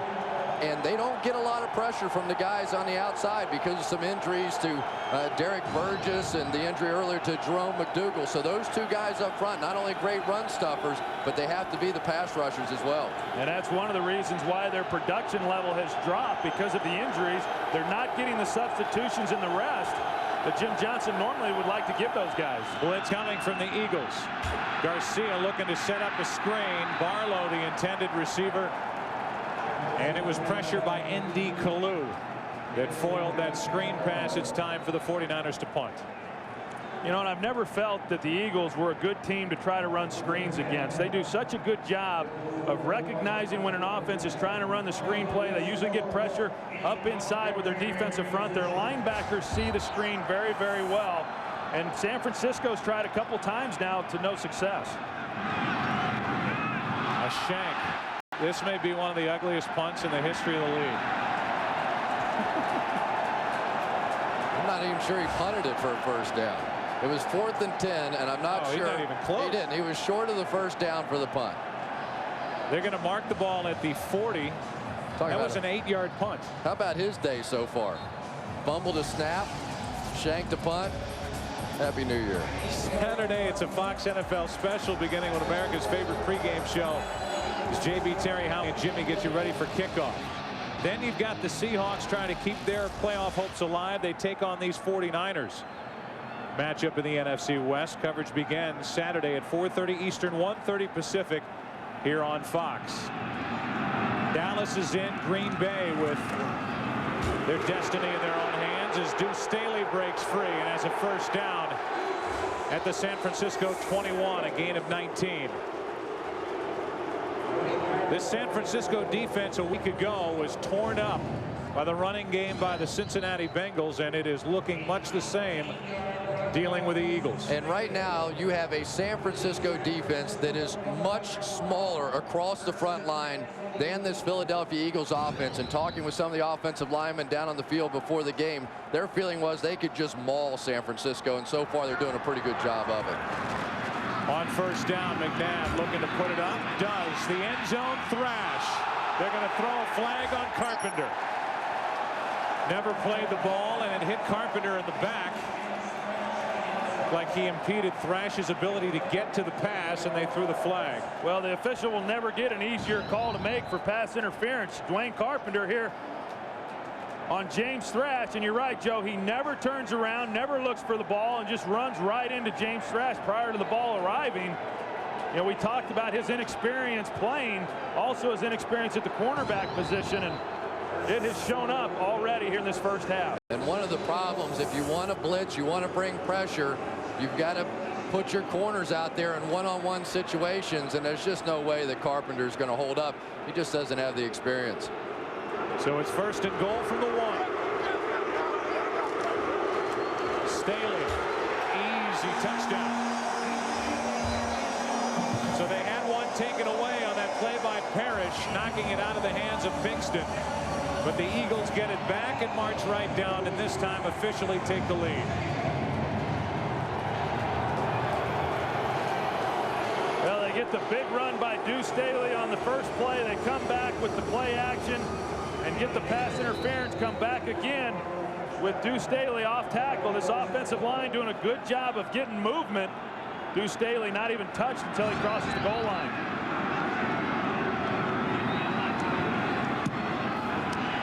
Akers makes it a 7-point lead. So Deuce Staley, whose future here in Philadelphia is very much in doubt. You know, they obviously love Westbrook. They have Buckhalter, who, as a punishment, is not active for this game for missing meetings and being late to practice yesterday. But I think when you talk to these guys, and I know you guys have heard the same thing, they're really impressed with the way Staley has handled the situation. And it's really from his leadership that this whole back by committee is working. Well, I don't think there's any question. He's been very unselfish, as has the whole football team. I know this for a fact. A number of teams inquired about trying to make a trade for Deuce Staley prior to the trade deadline. The Eagles did not want to do that because they knew how valuable he was for the remainder of this year. And you know what was interesting? Deuce Staley came out for the first time all season. He was introduced as the starter. And instead of just run out on the field by himself, he brought Brian Westbrook with him. So, I mean, that's what this guy is trying to do. He's trying to portray this as a team thing. It's been working. And I think, from my standpoint, one of the biggest differences between the Philadelphia Eagles and the San Francisco 49ers, they're a team. You know, they are a team. There's no backbiting. There's nothing within this football team that's divisive. They always try and pick each other up no matter what's going on, and that's the reason they are where they are. And I think you could say that about them being a team in each of the years that Andy Reid has been the head coach. Akers kicks it away, and Cedric Wilson waits for it from inside the 5. Finds a lane, crosses the 30, and a flag comes flying in. You know, Pam Oliver talked about Donovan Mcnabb and him talking about Terrell Owens and maybe adding him next year. It's a hold against San Francisco. Holding number 57 during the return. Be a 10-yard penalty. First down. Things have changed a little bit last couple of weeks with the 49ers. San Francisco now believes that they can get a deal done with Julian Peterson if he looks for a bonus in the $13 million range, somewhere in there, like an Urlacher, as opposed to a $19 million Ray Lewis bonus. Then they can tag Terrell Owens. He won't be happy with it, but then get some material back and letting Owens walk away, trading Terrell Owens then and getting something in return. But I think it's pretty clear that Owens will not be back with San Francisco. Another penalty flag, and it's a hold against the 49ers. They're going backward. Joe, and I think when you talk about whether or not Terrell Owens would fit here with the Philadelphia Eagles, I'm sure Donovan Mcnabb would like to have Terrell Owens here, as would a lot of other quarterbacks around the National Football League. But one of the reasons, as we've talked about, that Philadelphia has been so successful. Holding number 66, offense, 10-yard penalty, remains first down. Has been because there are no superstars on this team. It's a very unselfish approach, and obviously some of the antics, some of the things that Terrell Owens has gone through over the course of his career, I think management, Andy Reid, and the other coaches have to wonder whether or not he would be a good fit here. So back to the 10. It's first down at 20. Top of that, Owens just turned 30. And he is not having a great year by his standards. And his standards are high, no doubt. Barlow breaks loose. I tell you, they have found a back in Kevin Barlow. And as we talked about, if he can hang on to the football, he is a big, thick-legged back that seems to have a pretty good burst. As Nate Wayne is down and in some pain, he'll get attention from the training staff for the Eagles. On top of that, Carlos Emmons is down. They're two starting outside linebackers, and Nate Wayne hurt his ankle before the Monday Night Football game against Miami. And of course, Carlos Emmons has a cast on both hands. He has a bad thumb on the one hand, and on the other side he's got stitches on his palm where the bones in his hand literally popped right out of his palm. Ooh. So he's both these guys in a lot of pain. You can see Wayne at the end of it, but before that, just before getting out of the frame, you look at Emmons on your right, 51. He gets undercut and knocked backward, and he's still down flat on his back. So both starting outside linebackers, Nate Wayne and Carlos Emmons, are getting looked at. Well, not to mention Ike Reese, their backup. He's been sick all week long. They didn't know whether or not he would even suit up for this game. He is, in fact, here, and he can play. But they are very thin at the linebacker position. And this is a defense that has struggled stopping the run this season. So you may see a bit of a change in the game plan if these two guys aren't in there, especially Carlos Emmons. And I'm a little surprised the 49ers haven't tried to run at him more. Anytime you've got a guy with two casts, one on each hand, you know he's not going to be able to grab and pull and tackle and do some of the things that a linebacker can typically do. I'd try to get him in pass coverage. At least he won't intercept the ball. Right? I mean, he can't possibly catch it, can he? And he came in to meet with us, and he's frustrated, whether it's a knee or an ankle. It's the left leg. On the other side, Ron Stone. We need an update on Stone. Let's go back down to Pam Oliver. Well, Joe, they just took Ron Stone in for x-rays. It came back negative, but he's been downgraded to questionable. We'll keep an eye on the Eagles injuries and get back with you in a sec. All right, thanks. So from Pam Oliver to a game break. James Brown is standing by in Los Angeles. Jim. Hey, fellas, take a look here. Trent Dilfer in at quarterback for Seattle, going up top. Wow, what an outstanding pick there by Ronaldo Hill. Arizona still fighting, playing hard, although they're trailing 21-3 to Seattle. But props on the heads-up play. Back to Joe Buck. All right, JB. Well, they brought the card out for Emmons. Wayne got up and didn't look to be too bad getting over to the sideline, but Emmons, he's hurt. This is just such a major injury, in my opinion, for this Eagles defense. Remember, they have not been a dominant defense. Troy, you hit on it a little bit in the opening, but to take one of their top football players down, it looks like they're looking more at his leg than they are his hands. And so the possibility of a longer term type of injury going into the playoffs, very, very serious for this franchise now. Well, and the hit that we saw, him getting rolled up, it really did not look all that severe. It didn't appear that he was going to be hurt all that badly. But sometimes, I've got to tell you, in my experiences, sometimes when they don't look that serious, sometimes that's when they come back and you have the most damage done. We hope that obviously Carlos Emmons is able to come back and play at some point the rest of this year. We've got the pump out to pump air into that temporary cast they're going to put on the left leg, and again, it's impossible to figure out what it is, whether it's an ankle or something higher like a knee. But Emmons will be carted off the field, and as Pam said, we'll get an update on his condition as soon as possible. We told you what's coming up next Saturday, and that is the Seattle-San Francisco game with the Seahawks trying to hang in there. Next Sunday at 12 Eastern, 9 a.m. Pacific, we hit the air with Fox NFL Sunday. And then those games, including the Dallas Cowboys taking on the New Orleans Saints. And again, that's at noon Eastern, 9 a.m. Pacific here on Fox. And Troy, with your history with the Dallas Cowboys, and it looks like that injury is down low below the knee with Emmons.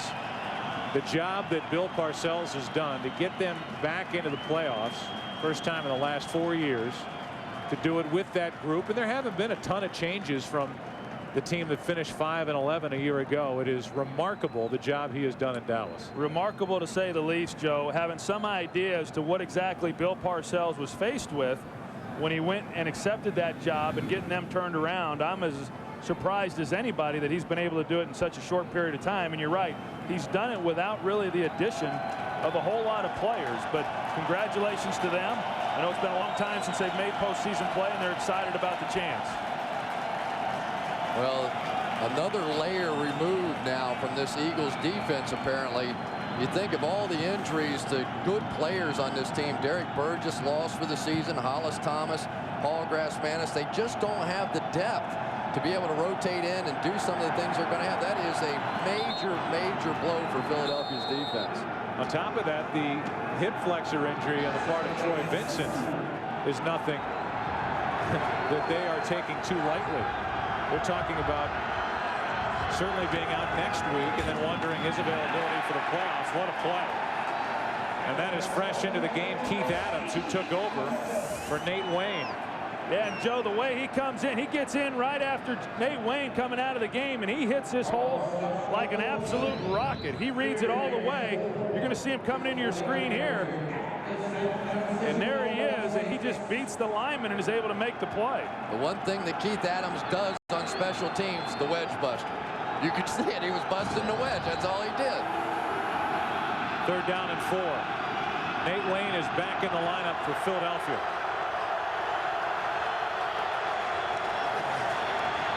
Garcia down the sideline. Tipped and incomplete.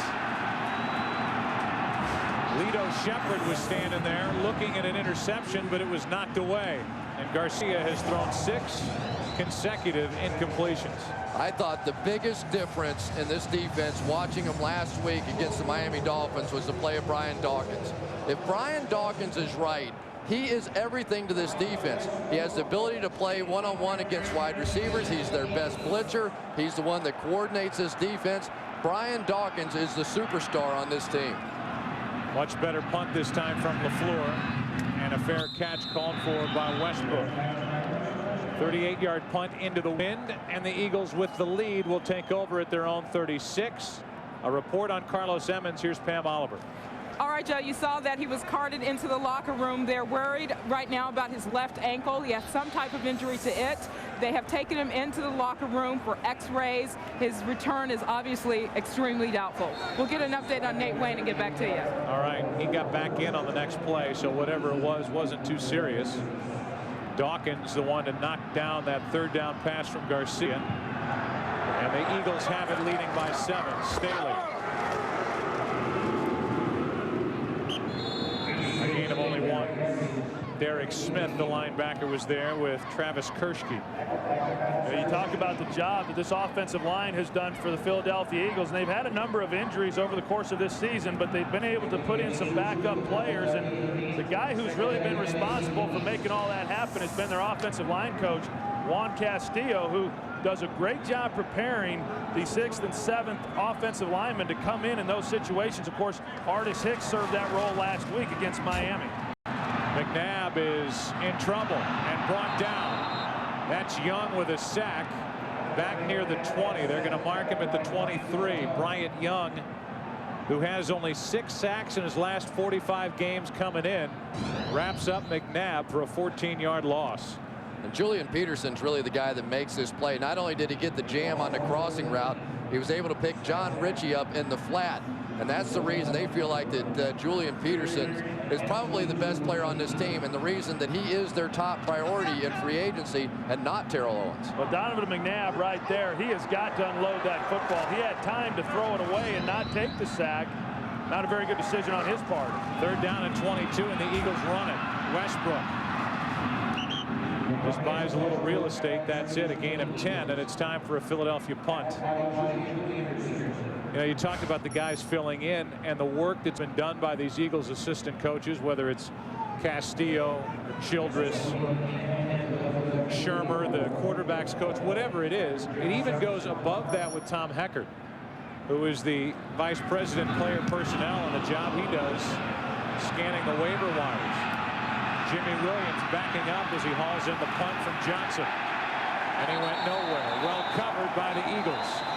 Well, one of the major differences in this game so far has been the kicking game. The dropped hold on the field goal and the punting horribly on the part of the 49ers and tremendous on the part of the Eagles.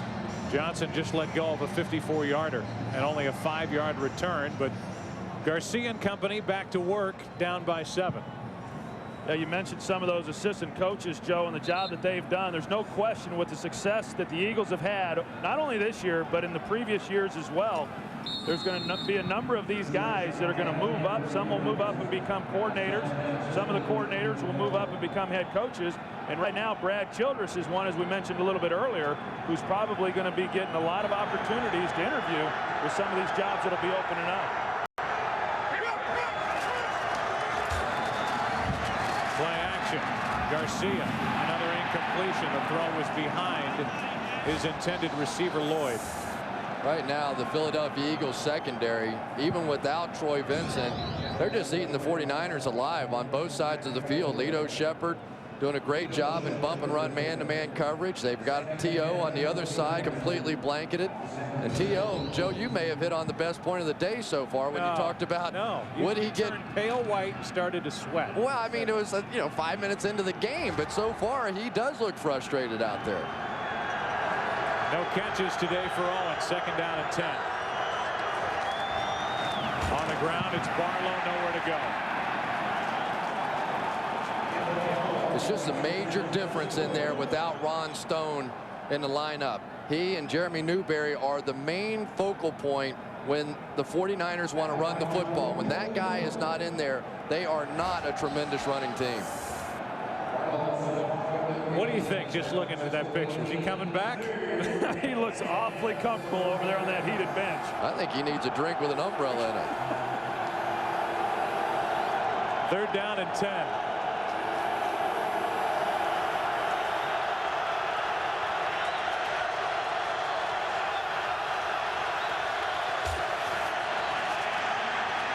Garcia throws on the run and hits Reed for a 1st down. Nice job, Jeff. Ty Streets is out of bounds at the 45-yard line, a completion of 27 yards. And Jeff Garcia almost didn't even see Ty Streets. They completely turned him loose into the zone. He's able to work up into the middle of the zone right in here. Jeff Garcia, because of pressure, he's able to get the ball to him late. Do you see what they're doing to Terrell Owens? Every time they bring him in short motion and try and drag him across the field, there's somebody waiting there for him. That time it was Michael Lewis, and because it's within that 5-yard bump area, they're just laying some lumber on it. Well, because he drew 3 guys, that's what opened up the lane there for Ty Streets. Nobody covered him. Garcia fires and finds Owens for the first time today, out of bounds at the 35. 3:06 remaining in the half, and just in case you're wondering, plenty of time on the clock, but San Francisco has 2 timeouts left. Got Terrell Owens working a corner route, just able to get a little bit of a push there on Bobby Taylor, get Bobby Taylor turned around. Nobody there to cover him. That's when Terrell Owens is most dangerous, is when he's able to catch the football and have room to run. Especially today, working on a guy like Bobby Taylor, and there have been question marks about his tackling over the years. Handoff is to Barlow, running right. A gain of 3. It is funny, though, watching the Philadelphia Eagles play defense. The minute you hit a couple of plays against them, here they come. You know, I mean, that is their antidote to almost everything. It looks like Terrell Owens may have been injured on that last play. He's heading straight for the locker room. Part of the training staff trying to catch up to him. So Owens is in the dressing room, or will be, it appears, for the rest of this half as the clock ticks for the 2-minute warning. A blitz, and Garcia flips it up for Lloyd. It is caught. Brandon Lloyd in for the score. What a catch by Brandon Lloyd, the rookie out of Illinois. He went around Lito Shepherd and just flat out took it away from him. Well, the reason they were able to get the one-on-one matchup is, like Chris said, Jim Johnson, he likes to bring the pressure. He brings it to Garcia's front side. You're going to see the slant and go right there. It's one-on-one, and Lloyd's able to go up and muscle him for the ball. I mean, Lito Shepherd could not have played that any better. They pick up the blitz. Jeff Garcia just tosses it up. And how much does he like Brandon Lloyd? They really feel like that Brandon Lloyd is going to be a #1 receiver on this team very soon. Got him in the 4th round out of Illinois, and that ties the game. 2 1,000-yard seasons for the Illini, and this time Lloyd is into the end zone for the 2nd time in his NFL career. Tremendous catch, and here in Philadelphia we're tied at 14.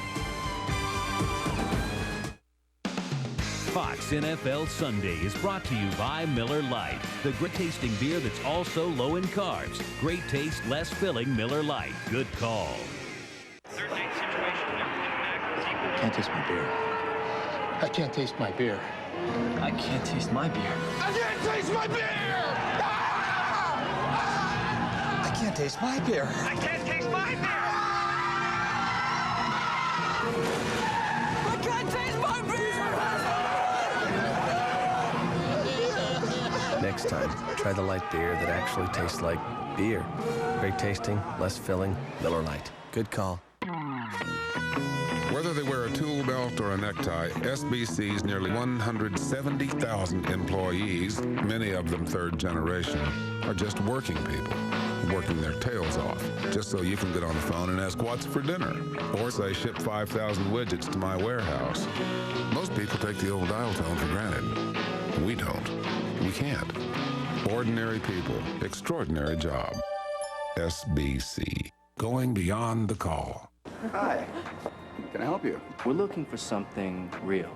I know what you mean. Take a look.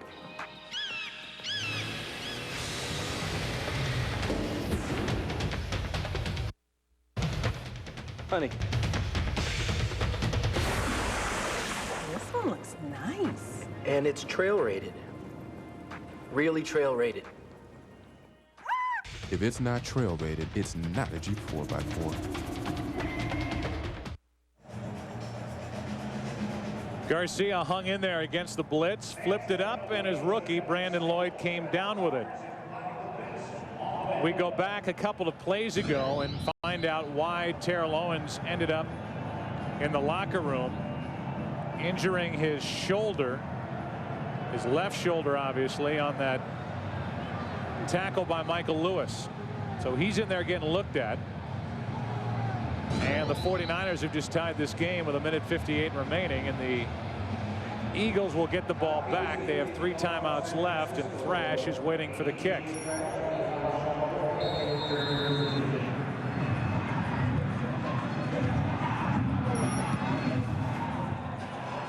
Definitely into the wind. Thrash about the 15. Jimmy Williams first to get there. And marked down at the 27 is James Thrash, a return of 12 yards. Coming up on the Visa halftime report, JB, Terry, Howie, and Jimmy will have scores and highlights from around the league. And the Fox Sports ticker has up to the second scores and stats, plus an update from Fox News. It's good to hear that Terry now is a fan of this Philadelphia Eagles offense, because they're going down the field more, Troy Aikman. That's what he said. They're going down the field, and so now he likes it. I noticed a marked difference on the faces of these Eagles players, the offensive guys, when they came on the field today, probably having watched because of that. They gave him a lift. First down, and the handoff is to Staley.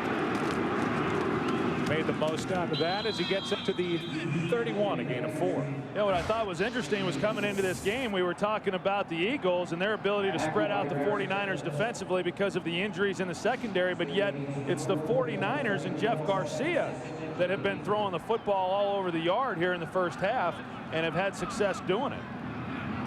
Second down and 6. Blitz coming, and the pass is caught. It's an impressive catch by Freddie Mitchell. Freddie Mitchell's really been playing a lot better as of late. He's finally found a niche in this offense, and I think that niche is making those tough catches over the middle. He's proven to be a pretty tough guy. Freddie will tell you he's always been playing well. He's 7'11", isn't he? Always open. There you go. Penalty flag on the snap, and it's like it's a false start. How about Donovan Mcnabb? False start. Left guard. 5-yard penalty. Remains. First down. How about who? Mcnabb. How about him? Guy that, what did he tell us? He said he just had to relax. You know, he's coming out, and Andy Reid compared him to Brett Favre. So he comes out like a linebacker for a game, and sometimes he just has to talk him into a better mood. Just settle down a little bit. And that's exactly what he's been doing lately. First down and 15. Mcnabb is brought down from behind. That's Engelberger, a future unrestricted free agent. No loss on the play, and it's second and 15. Well, and the Eagles have timeouts. I don't understand why they're not burning them. Now they go ahead and they call it, but they wasted some valuable time. And if you're going to live with Donovan Mcnabb and some of the plays that he makes when he scrambles and avoids the pass rush and gets the ball down the field, then you have to live with the times that he's not able to get rid of the football and he doesn't feel the pressure. One of the most sacked quarterbacks in the National Football League, and that's why. Well, one thing we haven't seen him do very much of today is simply take off and run with the ball. And obviously, anytime he's stepping up in the pocket and running, it's a completely different offense. I just think that even if you have to call a few of them, you've got to get him on the move, because you can see defenses just react so much differently. It slows down their pass rush. They're having to stay in their lanes more. But if you just sit him back there in the pocket, it's not all the weapons that he has to give to this team.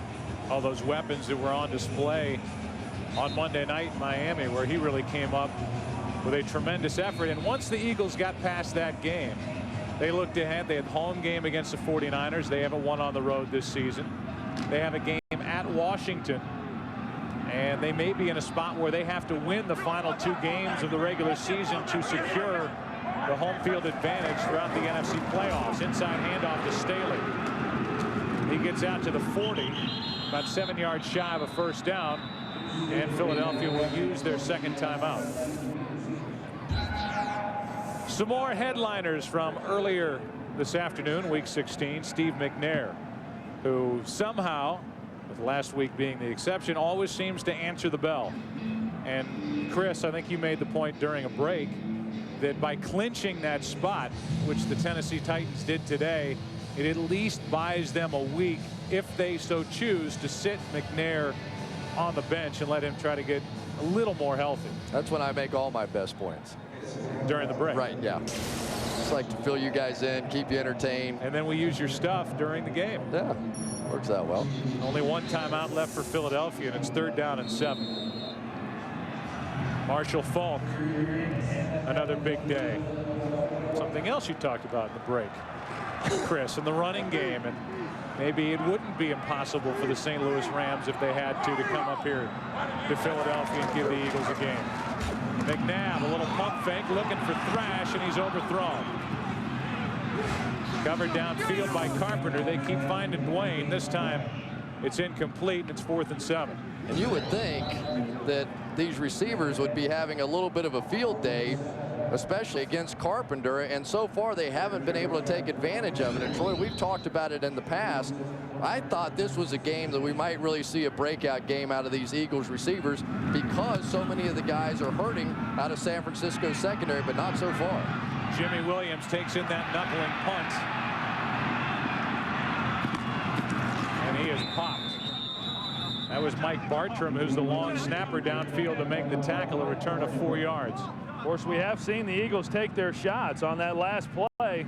James Thrash had a step, maybe 2 steps on Dwayne Carpenter. Donovan McNabb just not able to deliver the ball. And then obviously on the other one to Todd Kingston when he fumbles it going into the end zone. But they've had their opportunities to get the ball down the field. They've taken their shots, but have not taken advantage of them. Let's listen to the hit by Bartram. Solid. Do you get the feeling that the 49ers have kind of weathered the storm a little bit and gotten past that rough stretch where the Eagles could have blown it open, and maybe the 49ers say, well, forget that first road win, and now we're in for a game in the second half where the 49ers feel like they've got a shot? Yeah, especially since the Eagles had the win for that quarter and they came out of there tied, so it was a win for San Francisco. It will be tied 14-14 at the half. We're glad you're with us. Stay with us. Second half coming up right after the Visa halftime report with JB, Terry, Howie, and Jimmy right after this. It's a message and a word from your local Fox station. Happy holidays. Second half from Philadelphia coming up.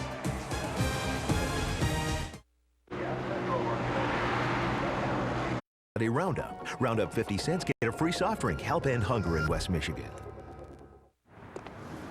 Grand Cherokee, Liberty. You didn't try one of these, did you? No. Maybe. They're tough to resist.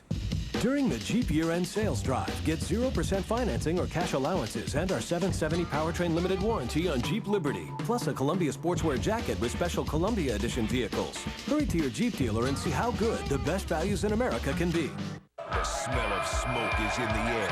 And where there's smoke, there's fire. It's the Big Ten on Fox 17, lighting it up from the outside, burning up the floor. This game is red hot. When the heavyweights hit the hard court, it'll be an inferno. Fox 17's got all the action, all the excitement, all the heat that is Big Ten basketball. You've got front row seats to a season-long firestorm. It all returns January 7th. Fox 17 Sports, where the big boys play. What's wrong with my SUV? It was fine last year. The Visa Halftime Report is brought to you by Visa, proud sponsor of the NFL. All right, and welcome to the Visa Halftime. Philadelphia looking to try to clinch the NFC East, and Terrell Owens went to the locker room with a shoulder injury. We'll have more for that. Coming up in a bit, it's all knotted at 14, and the Seahawks trying to hold on to their playoff hopes, ahead by 18 over the Cardinals. Steelers and Chargers, Jerome Bettis, 1-yard touchdown run, helping the Steelers ahead right now in the third. Bill Parcells on your left, Giants head coach Jim Fossil on your right. All right, Quincy Carter, first play out of the football game. Looks left, scrambling right to avoid all the pressure, hits Jason Witten, touchdown of 36 yards. That was Witten's first of his career. And then, of course, Parcells, Gatorade shower, and our Jimmy Johnson. Fox rocks. Jimmy said, I guarantee a route. 19-3 your route. 27-24 though, Bears over the Redskins. Ease up there, JB. Lions losing their 24th Road trip. That's right, 24 in a row, folks, as they lose to Carolina.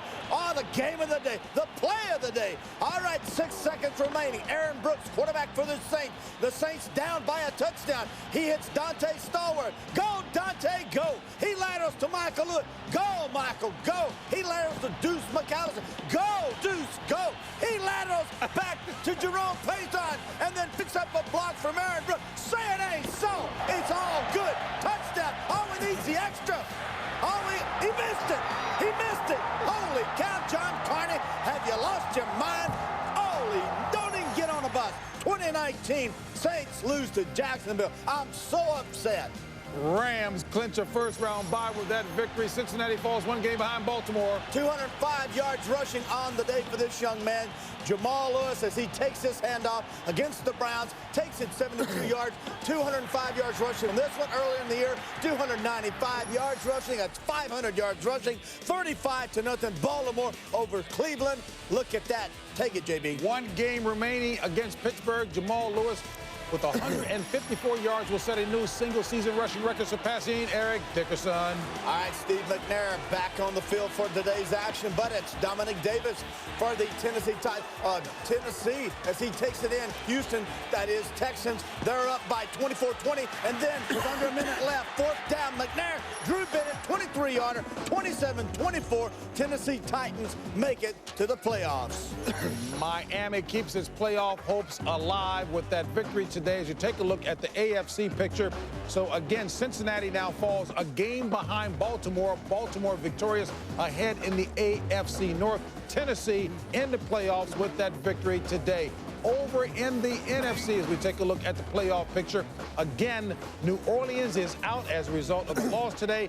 Dallas has clinched a berth with a victory. And let me update you on Terrell Owens. He went to the locker room with a shoulder injury. He has a broken collarbone. Not good news. Well, you know, Philadelphia, San Francisco typically not playing well on the road. Today playing inspired football, and part of that, I think, has to do with Philadelphia maybe having a little bit of emotional letdown after that tough road win last week versus Miami down in Florida. But you just have a feeling that the floodgates are going to open up for the Philadelphia Eagles in the second half. Edmonds down for them at linebacker. That's a big loss. Yeah, the real concern with Owens, going out with the broken collarbone, will obviously miss the last game next week. But the big question is he going to be in San Francisco next year, or will he be a free agent? Will he go somewhere else where they try to franchise him? They want to sign Peterson, and they want to franchise him and then possibly trade him.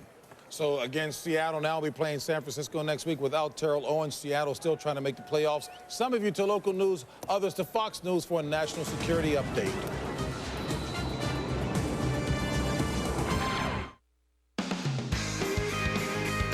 Visa, proud sponsor of the NFL.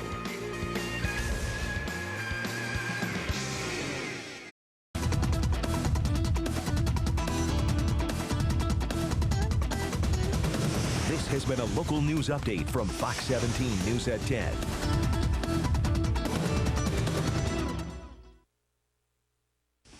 Straight talk.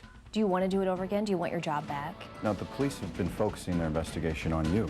Is part of your goal to offend people? What are they paying you? Were you a dirty player? Getting answers, tough questions. Straight talk. Why wait an extra hour for your late news? Watch Fox 17 News at 10 tonight. From the minute you drive into the Crown Motors campus, you can see the reason their customers keep coming back. Crown Motors has built their business on their renowned customer service. And at Crown Motors, you can expect to be treated with respect. Are you in the market? Get in an Oldsmobile. Crown Motors and Oldsmobile have teamed up to offer the best 60-month, 60,000-mile limited warranty or cash alternative and 0% financing for 60 months. Visit Crown Motors today, just off I-196 and US 31 on Regent Boulevard in Holland. For great last-minute holiday gift ideas, head to Menards. Choose from 10 different tool shop hand tool sets for under $10 each. Kids will love an X-Sled racer for $24.98. For younger kids, get this Little Tykes Home Center Workshop, $39.97. Put a TV anywhere in your home with this TV wall arm with DVD and VCR bracket, only $29.87. Plus, a Menards gift card always makes a great gift. More season's greetings to you all from Menards. He gave his wife a fake engagement ring. You went to Leon? I wanted to get Deborah a ring that she could show her mother. And Leon threw in a set of golf clubs. Now, Will Ray get caught in a sticky situation? Never takes it off. I need a bone saw. On the next, Everybody Loves Raymond. Monday night at 7:30 on Fox 17. Fox 17 has your ticket to the hottest highlights and all the big scores. Tonight on the ticket, the Lions try and snap their road losing streak. We'll go one-on-one with Michigan guard Daniel Horton, and we'll check in with the Red Wings, who have a whole bunch of Grand Rapids Griffins on their roster. We'll see you after the news. Catch the Fox 17 sports ticket tonight at 10:35 on Fox 17. Happy Festivus. From the rest of us at Fox 17.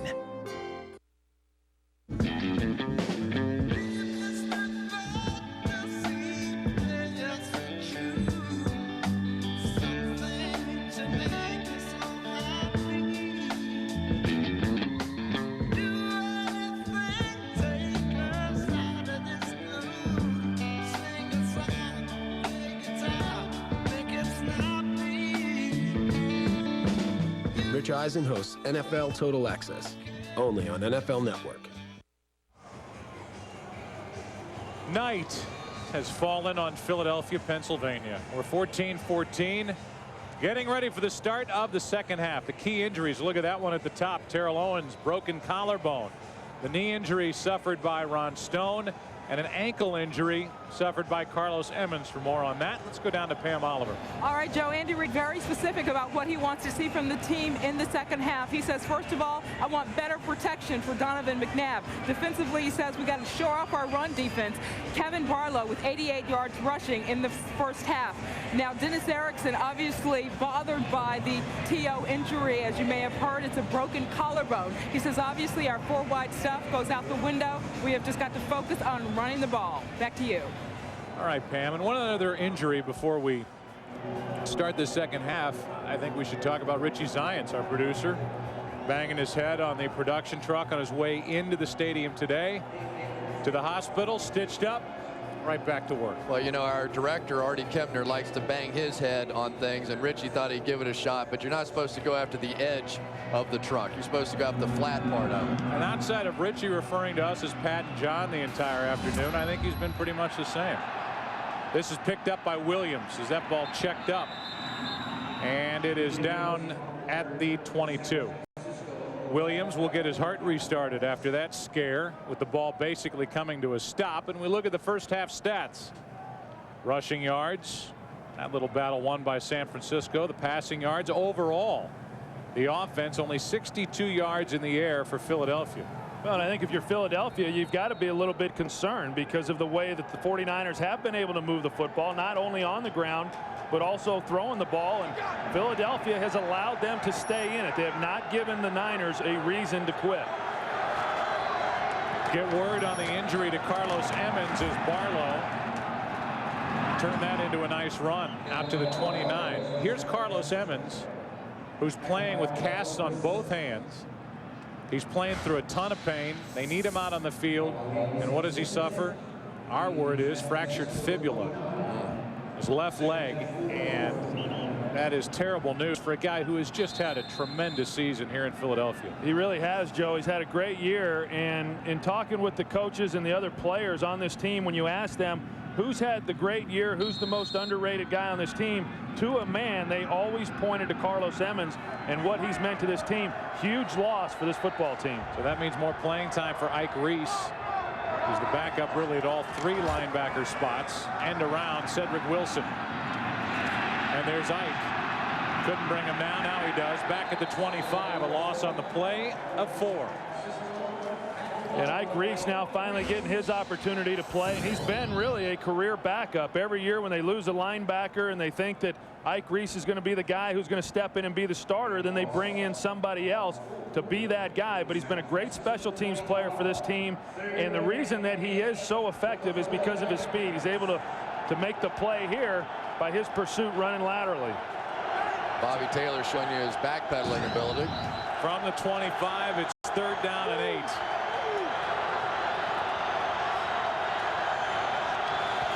Crowd climbs into it, and it's Barlow.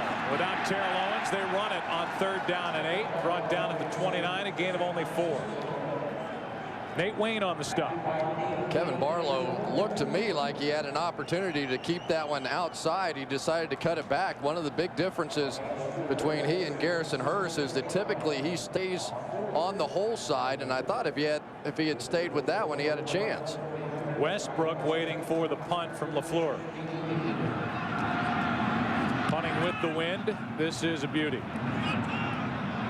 All the way back, well inside the 25. Good return by Westbrook. Look out. LaFleur is in his way. Westbrook looking for the end zone.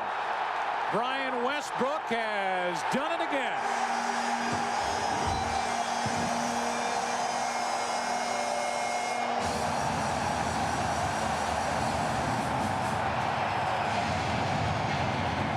Rocky Balboa lives.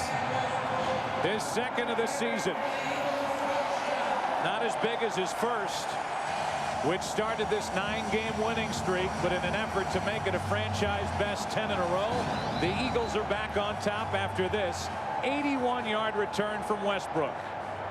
Well, the guys up inside just do a pretty good job of shielding him off, and you saw the room that he had to get up the middle of the field, and then after that it's just a foot race and they're not going to be able to catch him. I think you're looking at the team MVP right there. A special teams nightmare thus far for the 49ers. It's 21-14 Philadelphia. The punt return for the touchdown at the Meadowlands, 84 yards, October 19th. This one, week 16 for the Eagles. Westbrook, 81 yards, and they're up by 7.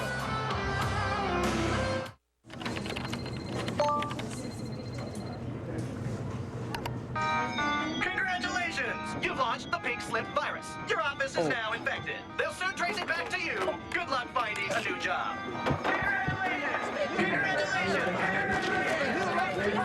Want to get away?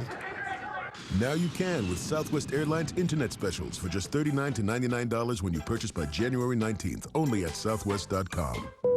You are now free to move about the country. What you doing, Brian? Oh, I'm just putting my name and address in these bottles and sending them out to sea. Hopefully someone will find them and contact me someday. Wow. Yeah, wow.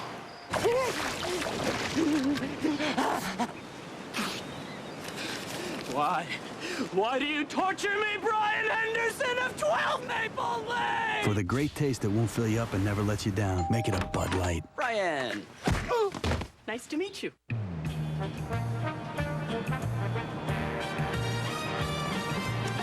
I'm sorry. How can I help you? How far to Miami? Shrimp? Love is like candy on a shelf. I love off-roading. Me too. Want to taste and help yourself. The sweetest things are there for you. Help yourself. Take a few. That's what I want you to do. This telecast is copyrighted by the NFL for the private use of our audience. Any other use of this telecast or of any pictures, descriptions, or accounts of the game without the NFL's consent is prohibited. Fox NFL Sunday is brought to you by the H2 at Hummer.com. Hummer, like nothing else.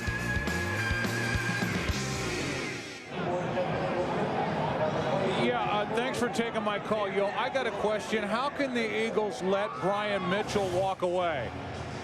Well, they had Brian Westbrook waiting in the wings, and in his 13th touchdown of the season, his second returning punts, he's put the Eagles on top 21-14. Mitchell went to the Giants. Westbrook is getting the action for the Eagles. Cedric Wilson, that is well covered. That was a good Philly accent there, Joe. Thanks, Troy. Got that down. You're used to hearing it.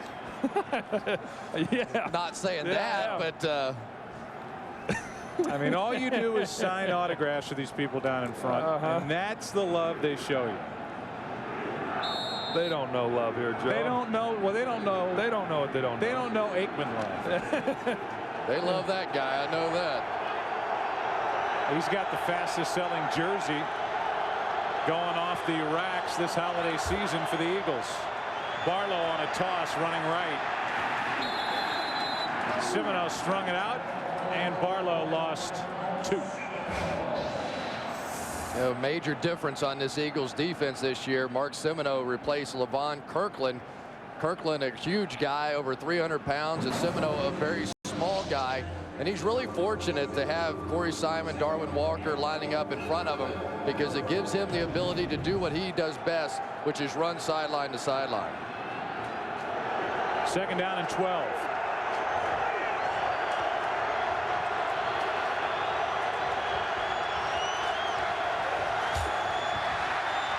Garcia steps up and hits Barlow. Full head of steam for Barlow, and he is brought down. Looked like about a half-yard shy of a 1st down. Bobby Taylor on the stop. Kind of an interesting test now for these San Francisco 49ers. They have a tough decision to make about Terrell Owens, and a lot of speculation about are they going to re-sign him, not re-sign him. Well, now they're going to get a chance to take a look at what this offense looks like without him. They're going to bring out the chains and measure. Looked like Barlow was, as I said, a half-yard shy. We'll see if that holds up.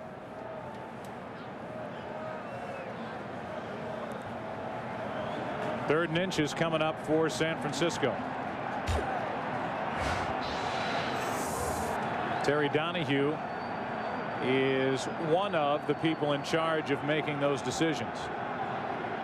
You know, Jeff Garcia is not out of the running with that decision either. There's a possibility with the way that Tim Rattay has been playing that they could decide to spend their money on Terrell Owens and Peterson and their 2 cornerbacks and take a shot with Rattay. Your former coach, Troy, looks like cat in the hat down there. 3rd down and inches. Garcia will take it himself and make it. Well, I know talking about Terry Donahue and some of the decisions that he has to make, and then also what has come into question this year, some of the decisions that he already made, that being the firing of course, of Steve Mariucci and then bringing in Dennis Erickson, and was in fact that the move that was in the best interest of this football team. I know last year a lot of people felt that this team had the talent to go all the way to the Super Bowl, but based on what they've done this year, you wonder, and you have to ask the question, have they taken steps backwards? Yes. Answered by Chris in a heartbeat. 1st down and 10. Garcia has Wilson, and Cedric Wilson with a catch down at the 45.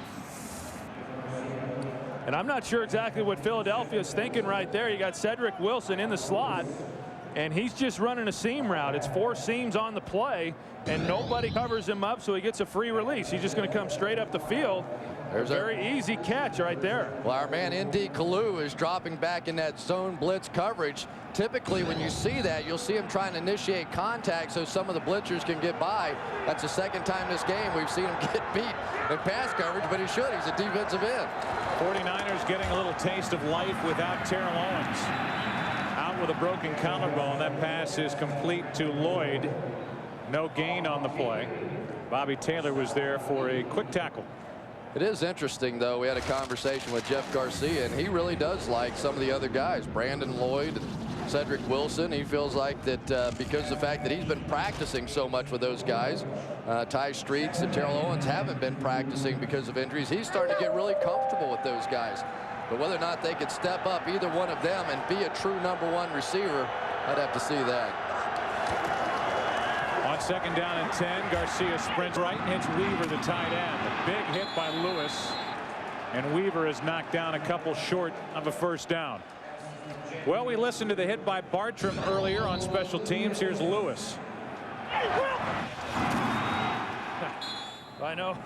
Talking with Brian Dawkins and asking him about some of these young secondary players, asked him about Michael Lewis, and he said the one thing about Michael Lewis is that he wants to hit everything just as hard as he can, and somehow he has to learn when to pull back and when to let it go. That time was a good time to let it go, but he has missed some tackles trying to give the knockout punch. A quick snap count.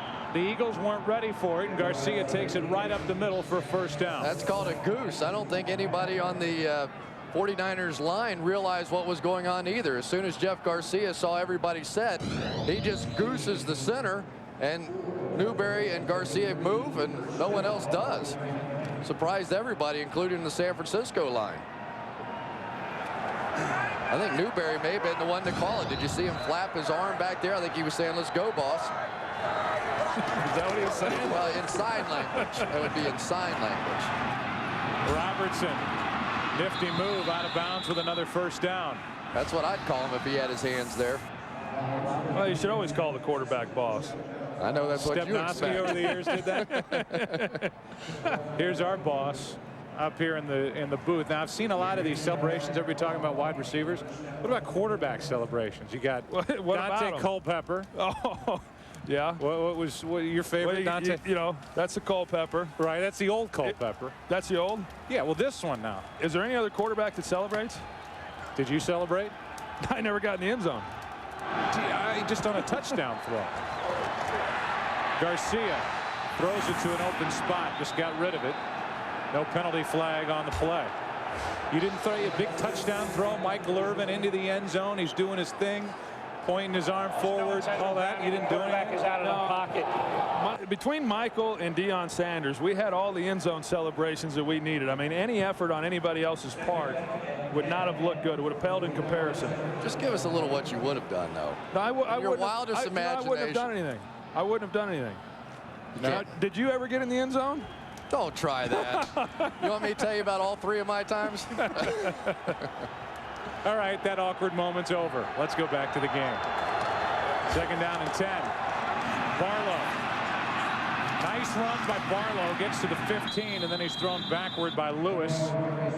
A gain of 5, and the 49ers, an impressive drive here in the 3rd quarter as they find themselves down by 7. Barlow now is over 100 yards for the 2nd time in 3 weeks. Yeah, he's really done a good job, and as we've talked about, this is his opportunity to prove to this organization that he can be the featured guy. It's something that he has wanted to do. He's wanted the entire role, and this being the 3rd week, other than the fumbles and the times he's turned it over, he really has done an exceptional job. 11th play of the drive coming up. It's a 3rd down. Blitz coming. And penalty flags. Free play, and it's out of the back of the end zone. You know what's really interesting? They threw the flag for offsides, but he got back. The only way that it should have been offsides is if it had been unimpeded to the quarterback. But by getting back, he should have had every opportunity to get back. Nobody on the offense moved. They're going to give him 5 yards. There's no infraction there on you the go. play. The defensive player got back on sides prior to the snap. 4th down. Well, then to me, that's on the official, because if I'm the quarterback, and Troy, you know better than me, I see that flag, they let the play happen, I think I've got a free play. There's no question. You see the flag, you know that you've got the call of them being offsides, because if it was on the offense, they would have blown the play dead. Instead, they don't. As a quarterback, you're thinking, I got a free play, take a chance, throw it into coverage, could have been intercepted, and then you're right, it falls on the official. And the automatic first down. Well, this crew has had a rough year. Tim Rattay has taken over as the holder. Before bobbled one earlier, and this one is hooked through. Wasn't pretty, but it worked. 33-yard field goal, and Peterson is all smiles. But to me, the 49ers have every reason to be upset, thinking they had a free play. Garcia threw it out of the back of the end zone, and they have to settle for 3.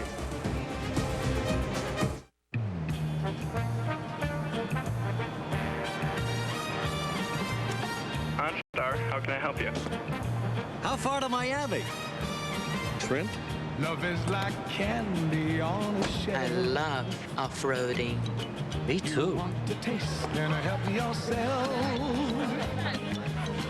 The sweetest things are there for you. Help yourself. Take a few. That's what I want you to do. I would have gone vanilla with that sweater. Ice cream, $3. I think I would have parked a little closer. Gas, $22. Whoa. I think. Haircut, $30. What? I would have looked out for the water main. But that's just me. Monday morning quarterbacks, priceless. There are some things money can't buy. For everything else, there's MasterCard. I would have double bagged it.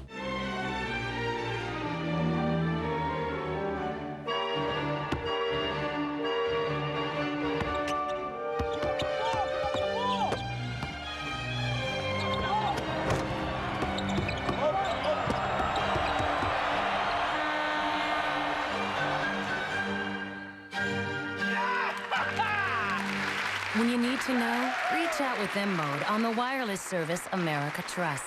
AT&T Wireless. Observe the panicked look of shopper last-minuters. Fortunately, Helzberg Diamonds' value promise ensures the perfect gift at the perfect price. Behold, shopper saved his buttercups. Helzberg Diamonds. Confidence comes in a burgundy box. Terrell Owens is back onto the field. He's tired of listening to the game on television in the locker room, so he's back out to watch it for himself. It's 21-17. 4-point game. Philadelphia on top. 6:56 to go in the third quarter. And the 49ers feel like they were deked by the officials. Peterson kicks it away, and this is Thrash. Thrash got across the 25, brought down at the 27. 21-yard return. The explanation, what can I say, Coach? What can I do? Erickson says, huh? What? Hello. What? There's a lot of that. Hello? We got a problem up here. Tower 12, weather's moving it. Heading up. Do you have the right truck?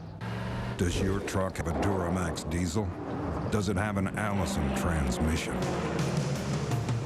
Silverado. It's the right truck from Chevy. Silverado is the only full-size pickup available with OnStar.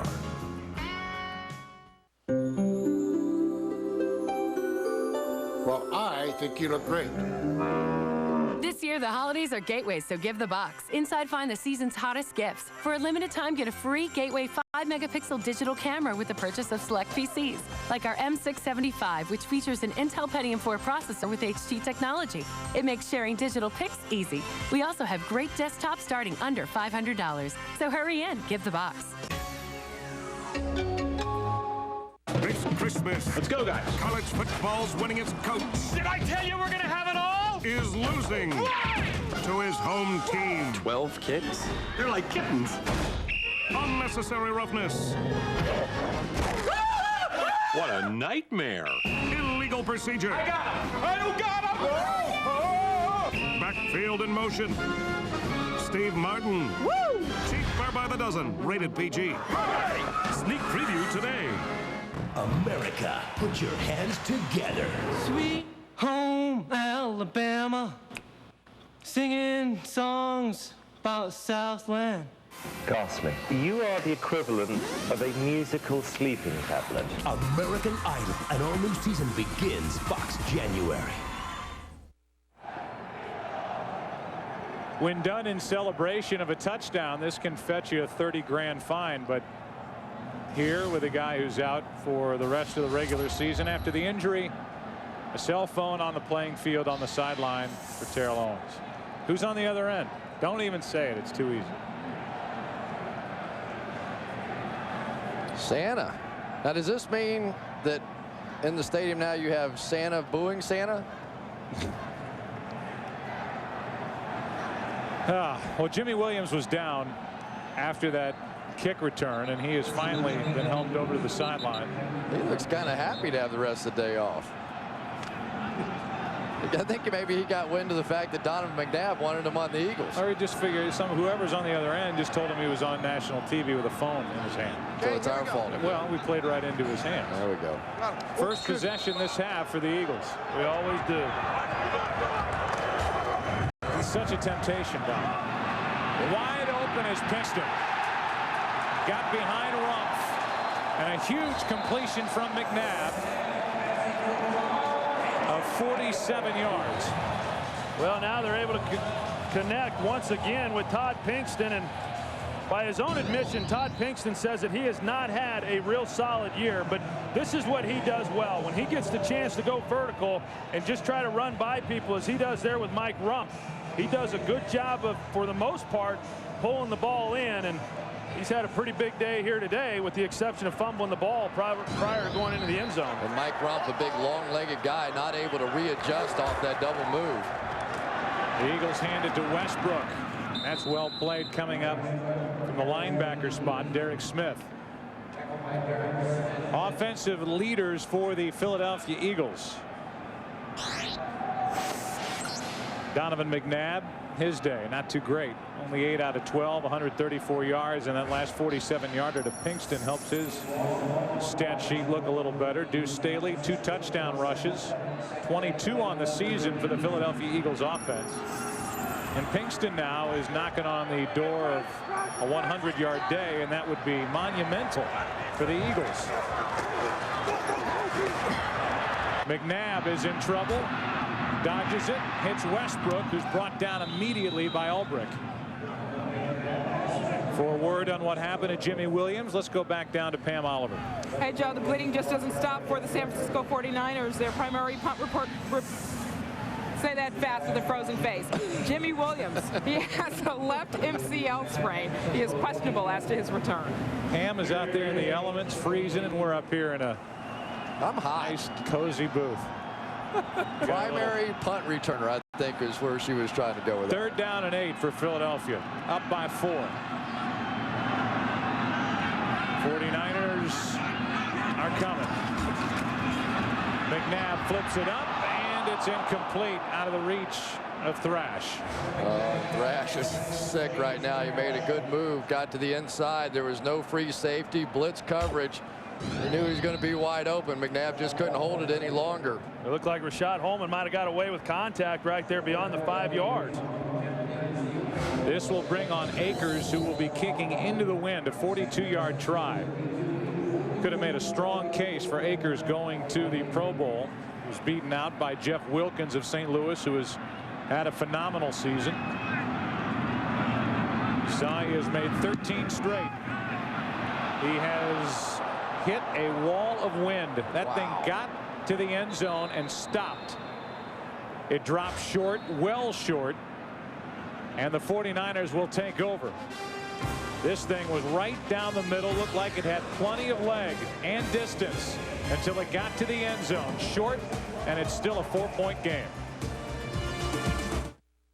I want to go to like a really good school like Harvard or Yale or something, so I think like my mom and my dad might put some things in, and I also have like an account that I'm saving for college, and I plan to get like a job somewhere, and I'm like saving up my money in my piggy bank, and I'm like, okay, I want this college, so I'm gonna have to save. Okay, $1, $2. Nothing pains in paradise, free your soul, lose yourself in an infinite past. Don't try to fight, let go, you'll see peace of mind can be yours indefinitely. Nothing beats the fresh, smooth taste of draft beer. Cold filtered Miller Genuine Draft. Miller. Good call. Do you have the right truck? The 2004 Chevy Silverado now available with power packs. Get the Silverado extended cab with the light duty power pack, Vortec V8 heavy duty trailering, plus the Safe and Sound power pack, XM satellite radio, Bose sound system, and the security of 1-year OnStar Safe and Sound service. Silverado, now available with power packs. It's the right truck. Fox NFL Sunday is brought to you by Southwest Airlines. Friendly nonstop service all across the country. Southwest Airlines, a symbol of freedom. By Miller Lite, the great tasting beer that's also low in carbs. Great taste, less filling Miller Lite. Good call. By Sprint, proudly offering picture mail and PCS Vision picture phones. And by Chevy Silverado, it's the right truck. The old Santa was getting an early lift on the 21st of December on Flying Fox right down the field, getting a good look at that huddle for the 49ers. Into the line of scrimmage they go, down by 4. So that's the reindeer cam now. Yeah, there you go. Barlow with a blocker out in front of him, cuts it upfield, a nice run out to the 39-yard line, a gain of 7. Kevin Barlow's had a terrific game here today, bouncing back after the fiasco in Cincinnati, in which he clearly gave it up for this football team, a game that they could have won but for his fumbles. And Jeff Garcia continues his good play. There's the day for Barlow. Over 100 yards again. As far as the wide receivers, we have seen a tremendous circus-like catch from Brandon Lloyd for a touchdown. Barlow fights his way for a first down and then gets shoved out of bounds, but no flag. And this is one of the reasons why the Eagles have had problems shutting down the running game. They just have not done a real good job of tackling people at times. And you're going to see N.D. Kalu, who steps up, and he has a chance right there to make the play, but Kevin Barlow is able to slip him and end up picking up the first down. But a play that N.D. Kalu should have been able to make. You know, the other thing that I saw on tape watching them against Miami was Darwin Walker every once in a while will get so much penetration, he creates some running lanes in behind it, and it's exactly what happened there.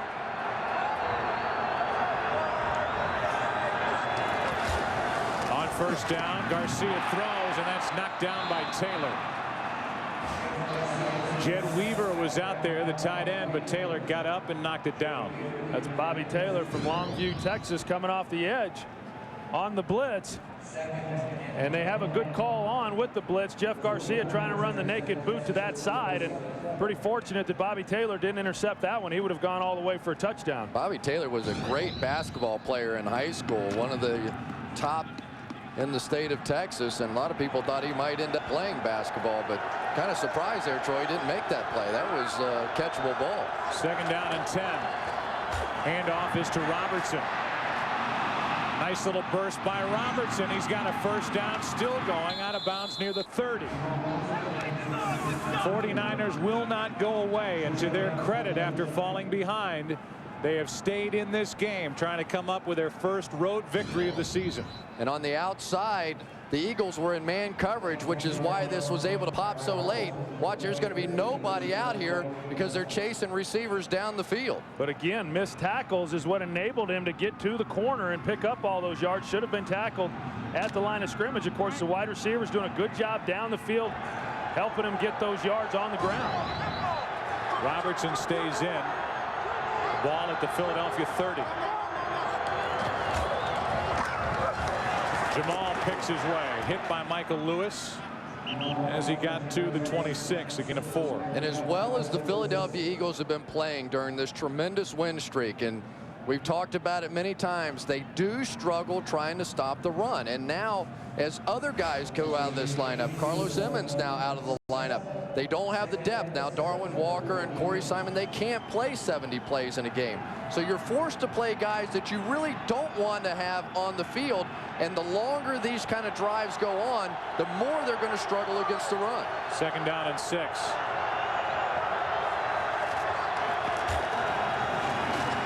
Garcia now will run. And Jeff Garcia's got a first down, slides under a tackle after a pickup of 12 yards, another first down, and Michael Lewis went sailing over the top of Garcia. Yeah, and that's what Jim Johnson was worried about with Jeff Garcia, as we talked about a little bit earlier. You're going to see it open up right up inside the big hole that Jeff Garcia has, and he looks for that. He'll come back and he'll look for his receivers, but if he feels separation there in the middle, he's going to take it and he's going to get going north and south. And I think Jim Johnson's going to chew out his defensive line because they parted like the Red Sea, opening it up for Jeff Garcia. You got to get in his face. Barlow down to the 12, a gain of 1. But right now, they're not worried about rushing Jeff Garcia. They're worried about trying to stop the run, so they're having to do some line stunts to try and get in there. But in talking with Jim Johnson, as far as rushing the passer, they wanted to loop their ends back inside because Garcia wants to hit his back foot, jump up in the pocket, and that's the way he throws the football best. But right now they're having to focus so much on the run, they're not concerned at all about the pass. Well, you got those 2 defensive tackles that are just worn down, and that's a big result of why there's been the holes as well. Second down and 9. Garcia's dropped from behind. It's Nate Wayne. And as you look at this Philadelphia Eagles defense try to come up with answers for this 49er drive, remember, the Eagles need to win here today to stay out in front in a tiebreaker situation of the St. Louis Rams, who took care of Cincinnati. They were impressive again today at home, 13 straight in the Dome in St. Louis, and it is a race for home field advantage. The Eagles clinched the division and a first-round bye with a win. 3rd down and 11.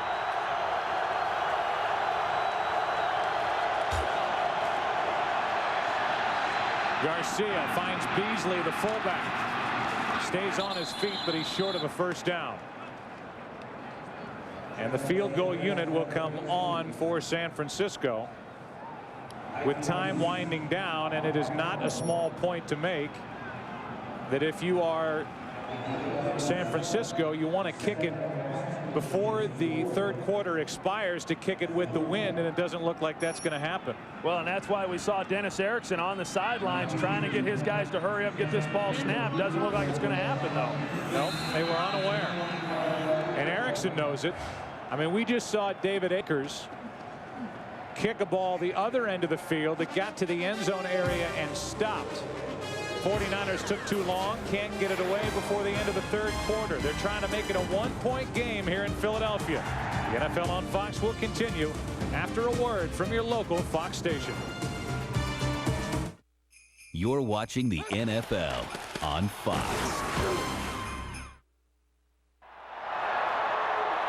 After further review, the Millers were first to the red stratus. Yes! Look, there's another one. The Dodge year-end sales drive is down to the 2-minute warning. Act now and get 0% financing and $1,000 holiday bonus cash on Grand Caravan, or up to $5,000 total cash allowance. Hurry, $1,000 holiday bonus cash ends soon. Hey, it's Todd. We're here in West Michigan finding out why people are watching Fox 17 News at 10. You got school in the morning, you gotta get up early. After a long day of work and getting the kids to bed, and you're exhausted at 10 o'clock, you want to see what happened during the day and then get to sleep. Show me a serve. You're not going to wait for all that important information at 11, are you? No, not when you can get it earlier. At 10, it's news. At 11, it's history. Yeah. Back here, you have your quad bucket seating. Up front, a navigation system. Over here, a removable center console. Up here, overhead console. Power liftgate. Power sliding doors. CD player. A DVD player. You're good. Yeah, I just bought one. Get into new Chrysler Town & Country, America's best-selling luxury minivan ever during the Chrysler year-end sales drive. Get 0% financing for 60 months or cash allowances up to $4,000, plus our 770 powertrain limited warranty. Hurry to your Chrysler dealer and see how good the best values in America can be.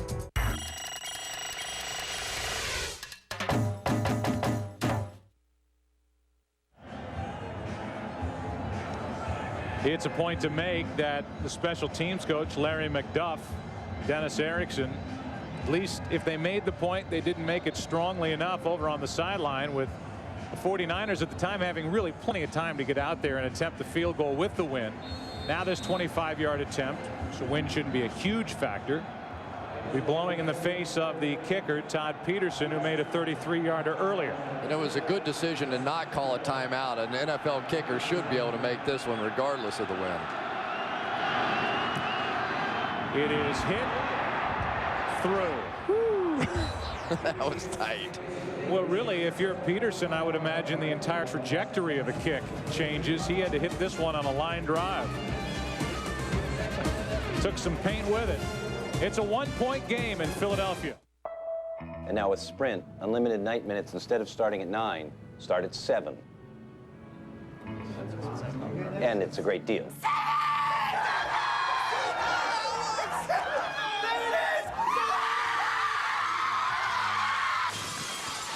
And your calls are clear.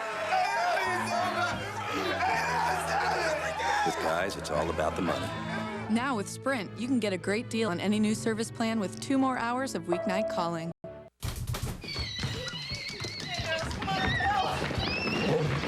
Mom!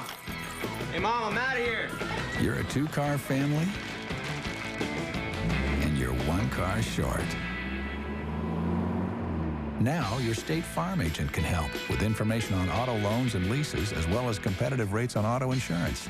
Talk to your agent today. We live where you live. Whose mom's driving next week? When the stakes are high, the great ones answer the call.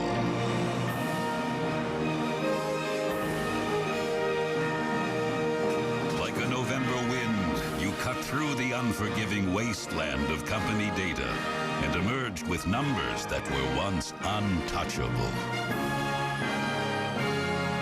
You have the new Microsoft Office system. It's showtime.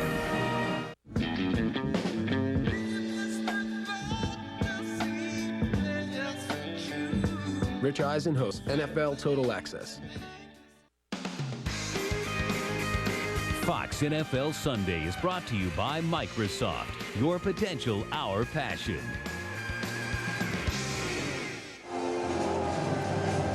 The Eagles on a 9-game winning streak, looking for a franchise best 10 in a row. Mcnabb has been on a tremendous streak until today, and doing it against literally a patchwork secondary for the 49ers. Without Webster, they're without Plummer, they're without Zach Bronson. But it has not been a good day through the air for the Eagles. A knuckler, which bounces inside the 30. And it is taken and returned out to the 35-yard line. Sean Morey on the return of 8 yards. And the Eagles will have it with a ball at their own 35, now leading by only 1. The new Ford F-150 has the strongest, toughest frame, the highest payload capacity, the most towing strength, and the quietest interior. So what do you give the truck that has everything? The 2004 Motor Trend Truck of the Year Award. Only this truck earned the right to be the next F-150. If you haven't looked at Ford lately, look again. Cal. Howie, what are you doing? Man, trying to find the right family gifts. Check out this place. They've got phones, DVD players, digital cameras. Great. And I'll check this out. This holiday, make Radio Shack your two-way radio gift headquarters. Come in now to check out our new line of two-way radios with up to a 7-mile range. Where's the sports? Sports? You should be shopping. That's right. Shop the Shack, save big. Radio Shack. So, what's your day like? Well, the dry cleaning needs to be dropped off, the groceries picked up, the dog walked in, gifts for your mom and dad. So you gonna take care of all that? No, I'm gonna give it to my personal assistant. Hello, we're your personal assistants. Now you can win $20,000 that can get you all the help you need with Visa Personal Helper Services. From November to December, use any Visa card and you are automatically entered to win with a new winner selected for every day of the promotion. Good eggnog. This holiday season, Visa is everywhere you want to be. Fox NFL Sunday is brought to you by Visa, proud sponsor of the NFL. By Radio Shack, you've got questions, we've got answers. By IBM, official information technology partner of the NFL. And by the next Ford F-150, 2004 Motor Trend Truck of the Year. The game summary, Jeff Garcia, part of an offense that has gained 350 total yards compared to 192. That's it for the Eagles. Terrell Owens, a broken collarbone, suffered late in the first half, and Deuce Staley, 2 rushing touchdowns. Opening this drive with a throw, and it is zipped in there and caught. A gain of 6. And it's John Ritchie, the fullback. Let's go out to JB for a game break. Hey, Joe Buck, one consistent bright light for Arizona all season long. The rookie Anquan Bolden on the receiving end of this Josh McCown. Outstanding connection there. 7 catches, 107 yards on the day. NFL rookie receiving record, 93 receptions on the season. Next Saturday, it'll be Seattle at San Fran, right here on Fox at 5 Eastern. Back to Joe Buck. All right, JB, thanks. Bryant Young ends up with the last hit on Deuce Staley. Gain of only 1. 3rd down coming up. And a big hit by Bryant Young, who hasn't exactly been putting up Bryant Young type numbers the last couple of years. Had the sack today, so he's up to 3, 2.5 sacks last year. But here's a guy that averaged 8 sacks a season for his first 7 years in the league. Getting a little older now, but still a guy that very determined, plays hard, and certainly somebody you can win with. Hey, this is a big 3rd down right here. They need to try to keep their defense off the field to get them some rest. 3rd down and 3. They hand the ball to Staley, and Deuce has got a 1st down. You know, San Francisco, they've had the ball over 29 minutes in this ball game, and the Eagles only 17 minutes, and that's why we talk about, you know, that defensive line for the Eagles getting worn down. So that was a real critical third down, one, to keep this possession alive and hopefully go down and get some points, but more importantly, to allow that Eagles defense to get some rest. And one of the things that I was most impressed with last Monday night with this Eagles offense was that when they had to answer and they needed to go down and make a play and score points, they were able to put drives together and do that. Against a very good Miami defense. Empty backfield on first down. Peterson coming on a blitz. That's tipped up for grabs. Still batted around, and it ends up in the arms of Westbrook. So like that is a roundabout completion for 2 yards. Looked like a volleyball game broke out. Hank Fraley decided that he wasn't going to try and catch it, but he's going to tap it to a teammate. Couldn't tell exactly who it was. Thing shoots straight up in the air. Everybody in the world's thinking intercept. Then kind of whiffed on it. Fraley missed on his spike attempt. Then the guy that always seems to be there for this football team, Westbrook, makes the play. It was actually a dig by Julian Peterson that kept the ball in the air. Only to be hauled down by Westbrook. Second down. Pass behind, but caught. That's Lewis. Good special teams player, and Greg Lewis has a first down and a 23-yard completion. And he was running that on Mike Rumpf. He just gets Mike Rumpf completely turned around. Greg Lewis in the slot. He's just going to run a little bit of a quick slant on him. You're going to see. And Rumpf just jumps out on, I don't know what you call that. I mean, it's man-to-man coverage across the board. He's got to be able to cover him a lot better than that. And Rumpf has struggled. I mean, he struggled last year, and he has continued to struggle this season for this team. First-round pick last year out of Miami has been disappointing so far on first down. Mcnabb got a block on the blitz and now pushes pile forward for a gain of 1. You know, Joe, you talked about the fact this has not been a great day for this Eagles offense that has been so hot. You think about where they've gotten their points. Garcia fumbled, gave them a very short field. They had a horrible punt, San Francisco did, a 9-yard punt, set up another touchdown, and then the Westbrook punt return. So offensively, they really haven't gotten very much done at all. Donovan Mcnabb got kicked by one of these San Francisco defenders going by. So now, with bells ringing, he makes the call inside that huddle on second down and 9. Play action to Staley. Mcnabb, plenty of time. It's tipped and incomplete. And well played in the middle of the field, Ulbrich. And a pretty good design right there by Andy Reid in this passing game. You're going to see Chad Lewis, the tight end, come off the ball. He's going to act like he's going to the corner, plant, and then come back inside. He had an opportunity if he was able to get the ball down. Big play right now for San Francisco. You can hold them to a long field goal attempt, which David Akers would probably be able to make because he's with the win. But to keep it a 4-point game would really be huge right now for San Fran, especially the way they're moving the ball offensively. Third down and 9. Blitz coming from San Francisco. Mcnabb flips it up for Kingston. Incomplete. Rashad Holman was there defending, and there was pressure on the play again by Chidi Ahanatu. Great play down the field by Rashad Holman. I thought we were going to get another pass interference call, but he kept his hands out of there until the last possible moment and was able to make the play. You're going to see the reaction by Terry Donahue. The 49ers, Jim Morris Jr. right there, the defensive coordinator, he called an all-out blitz, no safety help whatsoever, a play Todd Pinkston still should have made. 47-yard try with the win for Akers, who had made 13 straight before the 42-yard try was knocked down by the wind, and this one is no good. A stutter step at the start, and Akers is 0 for 2 today. And now you give the ball back to the 49ers with great field position. With fans and players in St. Louis watching, wondering what's going to happen here in Philadelphia, the race for home field advantage. 49ers hanging in there. They get it back down by 1. You're late. Big line at the toll booth. You know those electronic passes? Yeah. Used to be 1 lane, then 2, now 3. And you don't have one? No. It's the on-demand world. Huh? Electronic pass connects to toll booth. Toll booth connects to bank. Bank to your credit card. You come in here with your laptop, click, click, pay your bill through the air. But you don't get it, so you wait in line. That means something.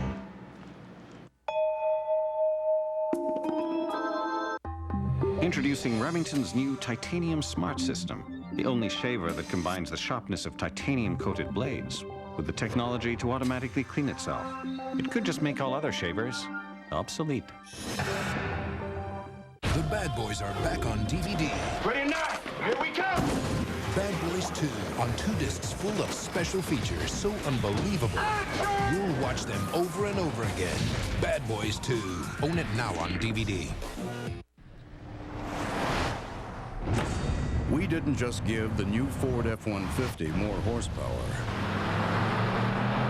We gave it the most low-end torque.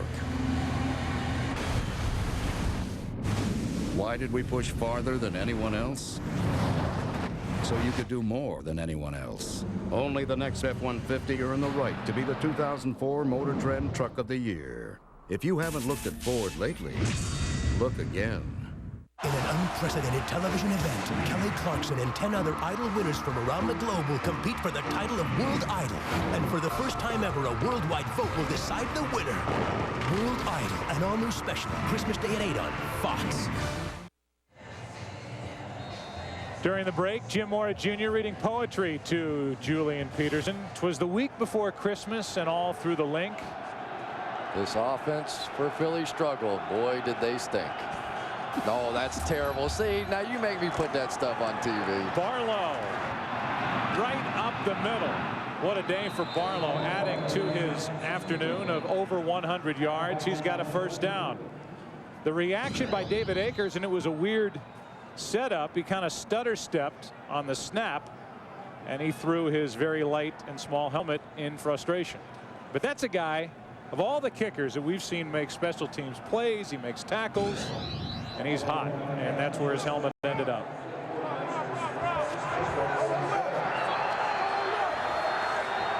It's first down for San Francisco, down by only 1.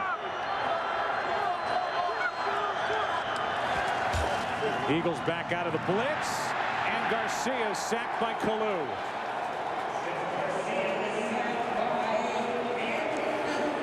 You know, their pressure today has been coming out of the 4-man rush, and that's really where they haven't been getting much pressure at all. And I don't know if that goes against Derek Deese. I would assume it does. And it's, how long was the streak, Troy? 33 games or something like that without a sack? Games. Well, it just ended. You know, I mean, he tried to help down on the tackle, and I'm not sure what Derek was thinking. I think he realizes he had a complete mental on the play. No question, N.D. Kalu was coming on the blitz. Derek Deese should have been there to block him. They've not allowed a full sack in 31 games. Deese. Play clock winding down. Second down and 13. Quick setup and throw. That's Streets. Stays on his feet. And he is out to the 49-yard line. Third down coming up. A completion of 6 yards. You just have to begin to wonder now, how close would San Francisco have to get in order to make a field goal? The wind's been so strong blowing against them. Probably have to get it to at least the 20-yard line to have a legitimate shot. It's third down and 8, and this crowd, which has been relatively quiet, climbs back into it.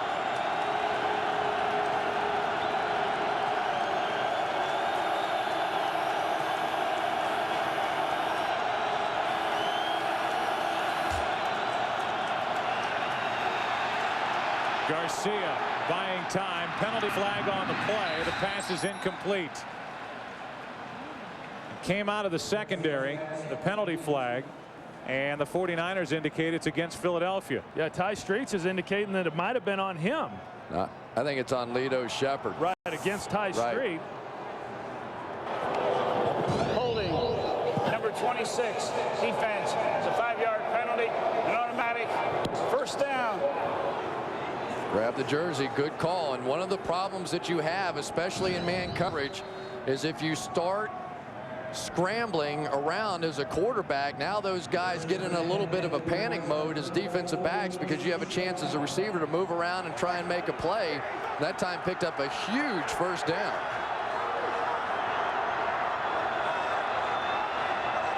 From the 46, play action. Garcia down the middle to Weaver. Jed Weaver stays on his feet. He is brought down at the 16-yard line. Well, we've seen Jed Weaver now get down the field on a couple of occasions today, and again, he gets a good release. He comes off the ball right there on the end, and he puts a move there. Well, Semino, the guy who's going to be in that spot, he gets sucked up thinking run, and that's why Jed Weaver's able to get down the middle with nobody on him. And already, what is the job of Carlos Emmons? He's the guy that generally is over the tight end, that gets the jam on the tight end, doesn't give him that clean release down the field. Halfway through the fourth quarter, it's Barlow. The running game, which has been spearheaded by Barlow, is a reason why those play actions work so well. That last completion to Weaver, gain of 4 by Kevin. And I give the San Francisco coaching staff some credit on that last pass to Weaver, because about 2 plays before that, Weaver was open as well down the middle against that cover too. I'm sure the coaches in the booth saw it, so we've got to come right back to it. They did, and it was there again. I'd give the San Francisco coaches credit for getting this team ready to play with all the injuries and not coming in here to Philadelphia. A tough place to play and laying down. Barlow bouncing it to the outside. A stiff arm for Sheldon Brown, and another first down. And Cedric Wilson, we talked about the wide receivers earlier and the job that they're doing in the blocking, in the run game, blocking downfield. This time Cedric Wilson, he comes in motion down. He helps seal the end. You're going to see him come into your picture on the left side right there, makes the block, which allows Kevin Barlow to get up inside that block. The San Francisco 49ers have a 1st and goal, down by only a point. 9-game winning streak on the line for Philadelphia. Barlow to the goal line. He did not get in. 2nd and goal.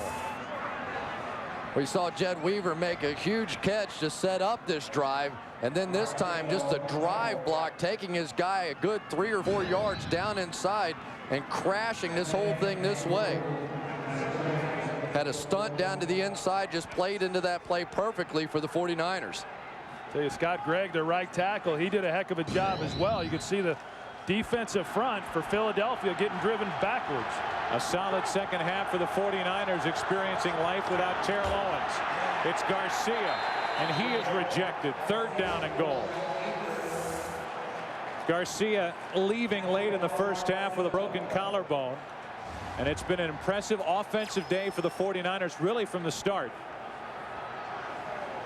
But it is always the hard part to get it in those final yards against this Philadelphia Eagles defense.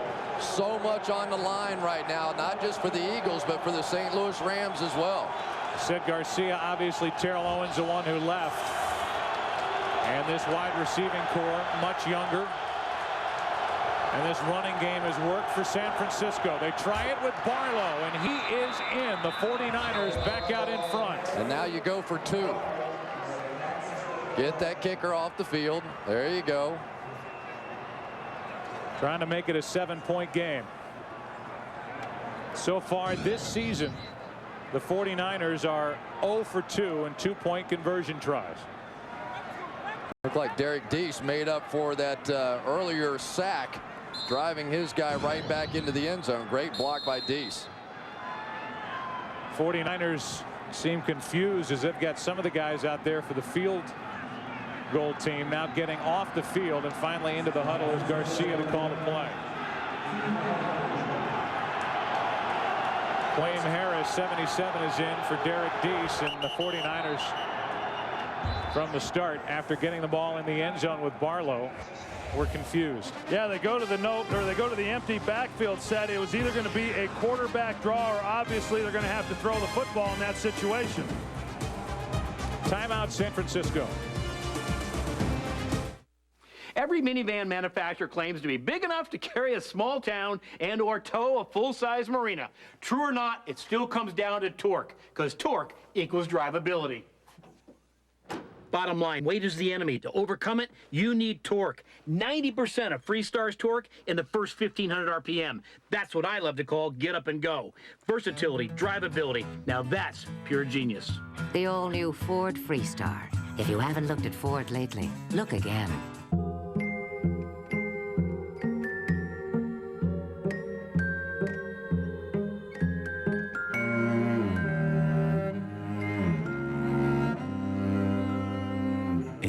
realize there's only one woman in the world.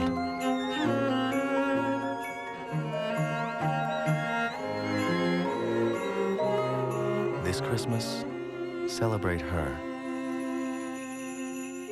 A diamond is forever. Today we salute you, Mr. Way Too Much cologne wearer. Like a bullhorn, your cologne announces your arrival 4 blocks before you get there. Here he comes now. Here a splish, there a splash. You don't stop till every square inch of manhood is covered. Everywhere a splish splash. So crack open an ice cold Bud Light, Mr. Way Too Much cologne wearer. Way too much cologne wearer.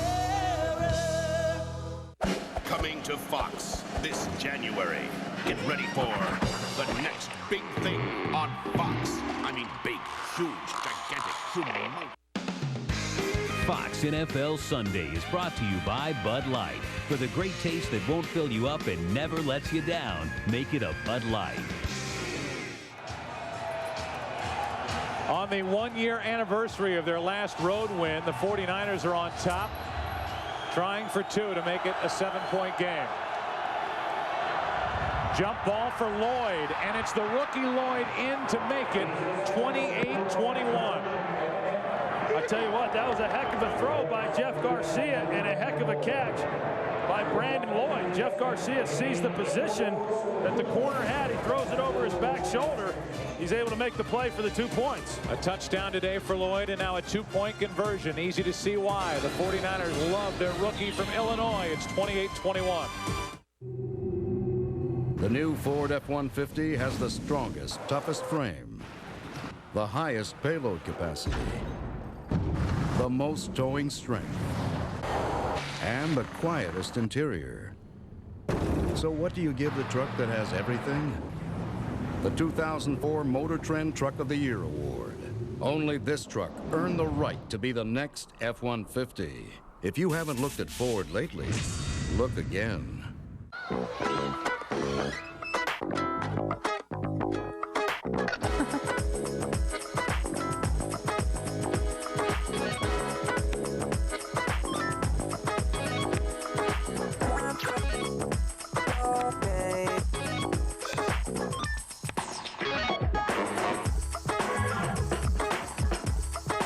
Hello, Moto.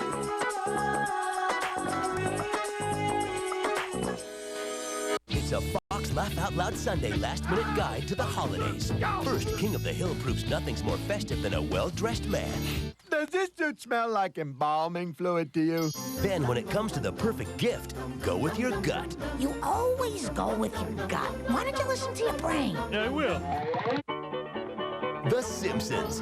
And nothing makes the holidays brighter than your first movie role.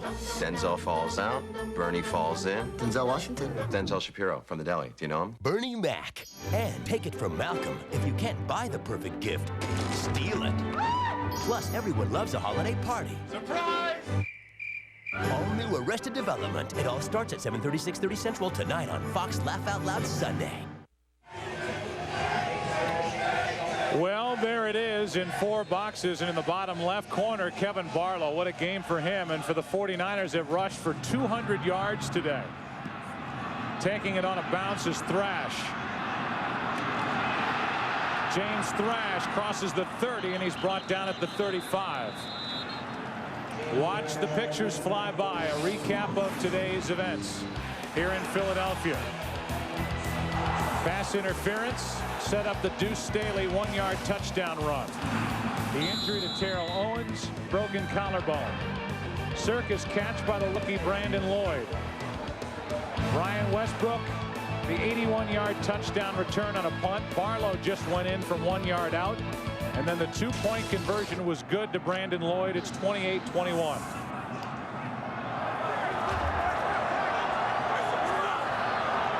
Under 5 to play. Delayed handoff to Westbrook.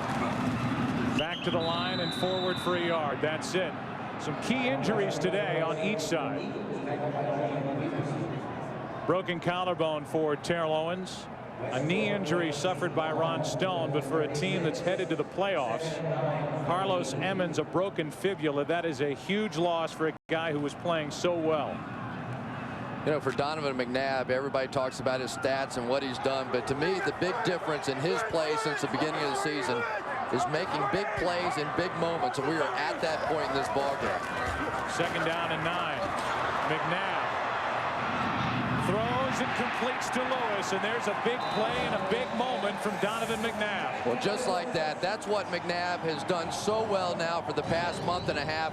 Even when guys get their hands on him, he's able to bounce away, buy a little time, and make a throw down the field. There just aren't but maybe 1 or 2 quarterbacks in the league right now that could have made that play. And he threw it right where he had to throw it in order for Chad Lewis to have a chance to haul that one in.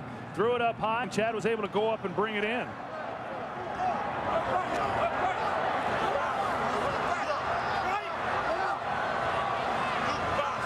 From the 48 on 1st down. On the backfield, it's Westbrook. Wow. What a move. 1st down inside the 35. Wow, that was embarrassing. That looked like it was Tony Parrish who was left standing still. I mean, Barry Sanders used to do this kind of stuff. Watch this. Parrish is gone. Forget it. He was so far gone, he couldn't even trip him. Well, I tell you what, you get the ball into the open field in the hands of Brian Westbrook. There's not many people in this league that are going to be able to bring him down. Wow.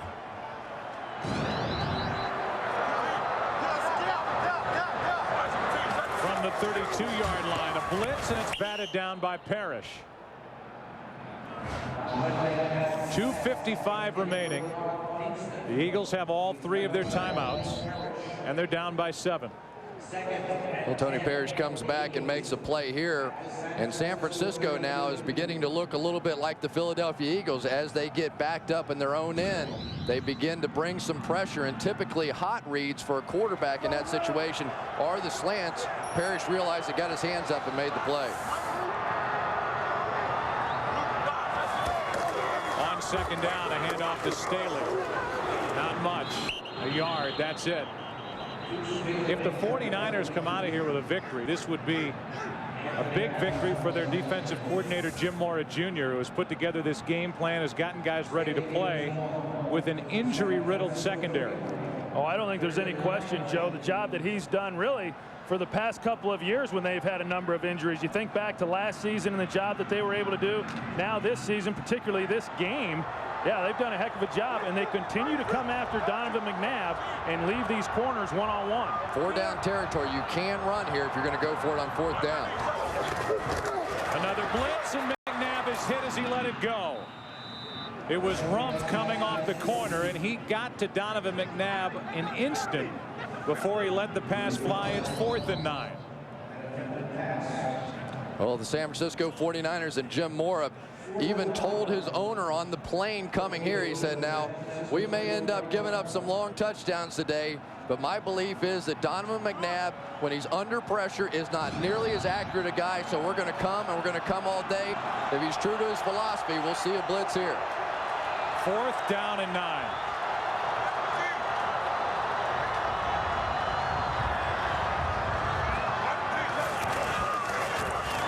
Four-man rush. Mcnabb with time, and it's caught. There's Freddie Mitchell. Now, why would you do that? Well, I think so many times when the game's on the line and then you really get tested as to what you believe in, he didn't have the confidence that they would be able to get there and get pressure on McNabb and force the incompletion. Come on. They didn't get there, and it's a 1st down. Fox NFL Sunday is brought to you by SBC, going beyond the call.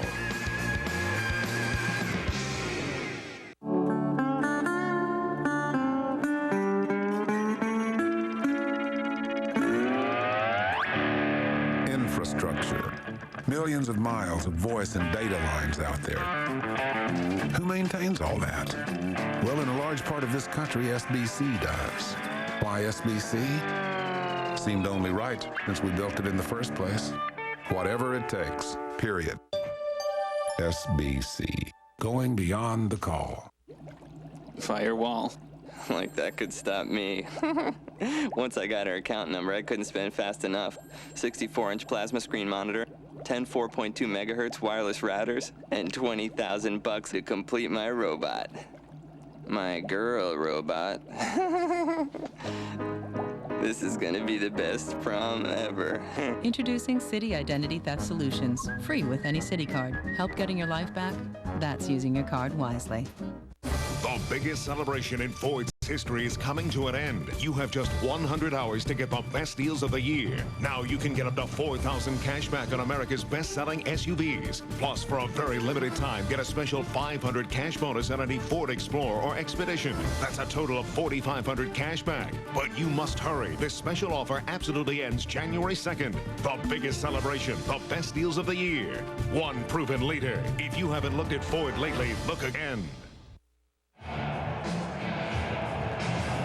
Couple of different reactions on that 4th down and 9 completion by Mcnabb to Mitchell. Not much from Andy Reid, but a different story up in a luxury suite. Wilma Mcnabb, Donovan's mom, celebrating as now the Eagles have a first down at the San Francisco 14-yard line, down by 7 with 2 minutes to play. But Jim Moore Jr. went away from what's been working. He was living with the blitz, and that time just backed into his own. Well, they bring it here. Mcnabb is sacked. Julian Peterson comes up with a sack. And that's the only thing, and we talk about it, but Donovan has got to understand he does not have all day to stand back there and try to find a receiver, and we've seen it time after time today when he has gotten sacked. Peterson got there. Timeout, Philadelphia. Maybe this isn't the best time to say it, but I think you're really beautiful. Well, I've always been attracted to you too, Paul. Wait, hold on one sec, babe. Excuse me? Want to get away? Now you can with Southwest Airlines Internet Specials. Just $39 to $99 when you purchase by January 19th. Only at Southwest.com. You are now free to move about the country. 49ers came with a blitz on first down, just picked up their 5th sack, and for the most part, Mcnabb has been a sitting target back there for the 49ers to try and find. It's 2nd down and 18. Quick throw to Kingston, and that is well covered up by Carpenter.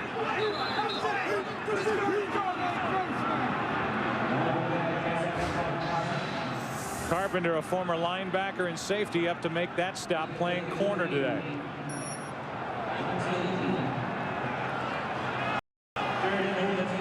With 1:24 and counting, you look at the game summary. The top line the most important, 28-21, San Francisco on top. The Eagles trying for their 10th consecutive win and trying to stay out in front of St. Louis in the race for home field advantage. Man coverage. A blitz. Kingston has it. What a catch. Touchdown.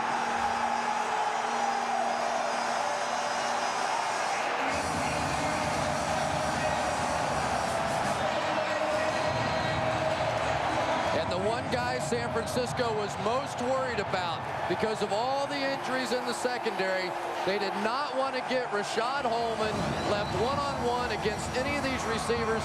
And with the game on the line, Mcnabb picks the right guy. He finds Holman and goes for the touchdown. Well, for a guy that they didn't want one-on-one, they forced it. I mean, they brought blitz every time. You knew it was just going to be a matter of time before the Eagles were able to take advantage of it.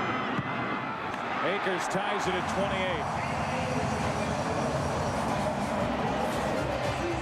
28. Another look at the touchdown throw to Kingston, the 2nd touchdown of the season. And we're knotted at 28.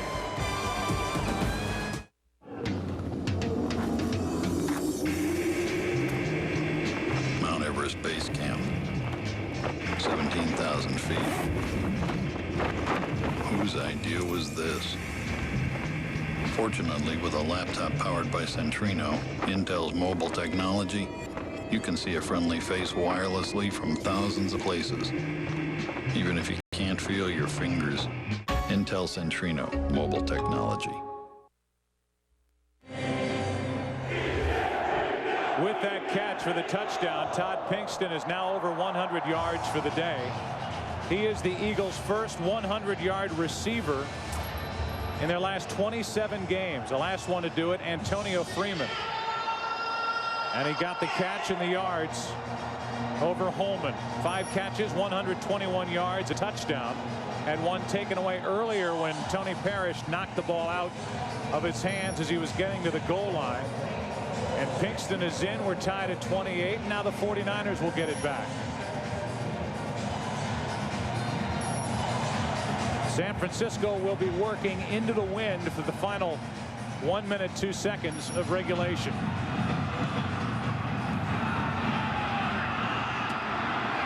Jimmy Williams. After that return, the 49ers may be content to just sit on it. One thing I disagree with what the 49ers did, they tipped their hands. This was the 4th down and 9 where they're going to hit Freddie Mitchell out here. But you can tell pre-snap that's going to be a zone defense. So Donovan McNabb has time to think through it and make the play. Now they come back on the touchdown play, and they're going to tip the fact that they're going to blitz right away. They bring everybody up to the line of scrimmage.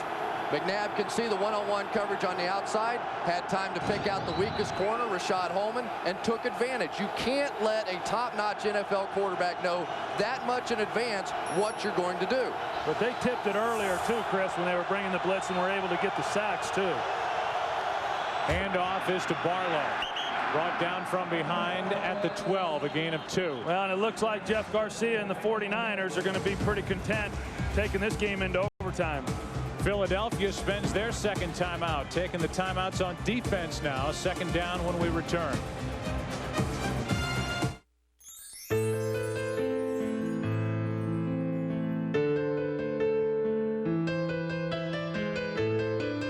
You love her because she's full of surprises.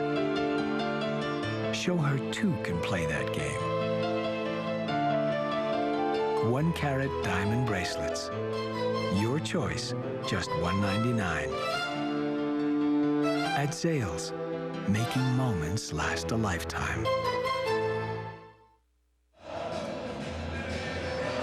Tonight on Fox, Homer unwraps the gift of laughter on The Simpsons. Then what could make the holidays brighter than Bernie Mac's first movie role? Then if you can't buy the perfect gift, steal it. Malcolm in the Middle, followed by an all-new Arrested Development. All starts with King of the Hill tonight, following football on Fox. Except for those of you on the West Coast. On 2nd down, it's Barlow needing to hang on to the football, and now the Eagles will spend their final timeout. And that's exactly right, Joe. If you're Jeff Garcia, you just say, hey, Kevin Barlow, just hang on to the ball. We're trying to run this clock out. We don't need to get a first down. Just do not fumble it. Well, it's important now for Garcia or the 49ers in general to run some kind of a play that runs 7 seconds off the clock. You want to fool around a little bit, if you will, if you're Jeff Garcia, so that they don't have to punt the football. Well, the wind has been a big factor in today's game, and there have been special teams errors. LaFleur mishandling that snap. The punt by LaFleur, which was under 10 yards. Westbrook, an 81-yard touchdown return on a punt.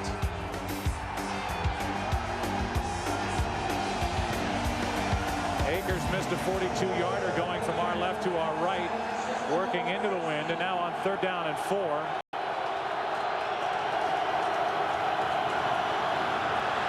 Barlow tries the left side. He's brought down a yard shy of a first down. The play clock is at 37. There's about a 1-second difference. More time left on the game clock. The Eagles are out of timeouts. Right, which all they have to do is just hand the ball off one last time on 4th, and then the game regulation time will run out and it'll go into overtime. So they still don't have to worry about having to punt here.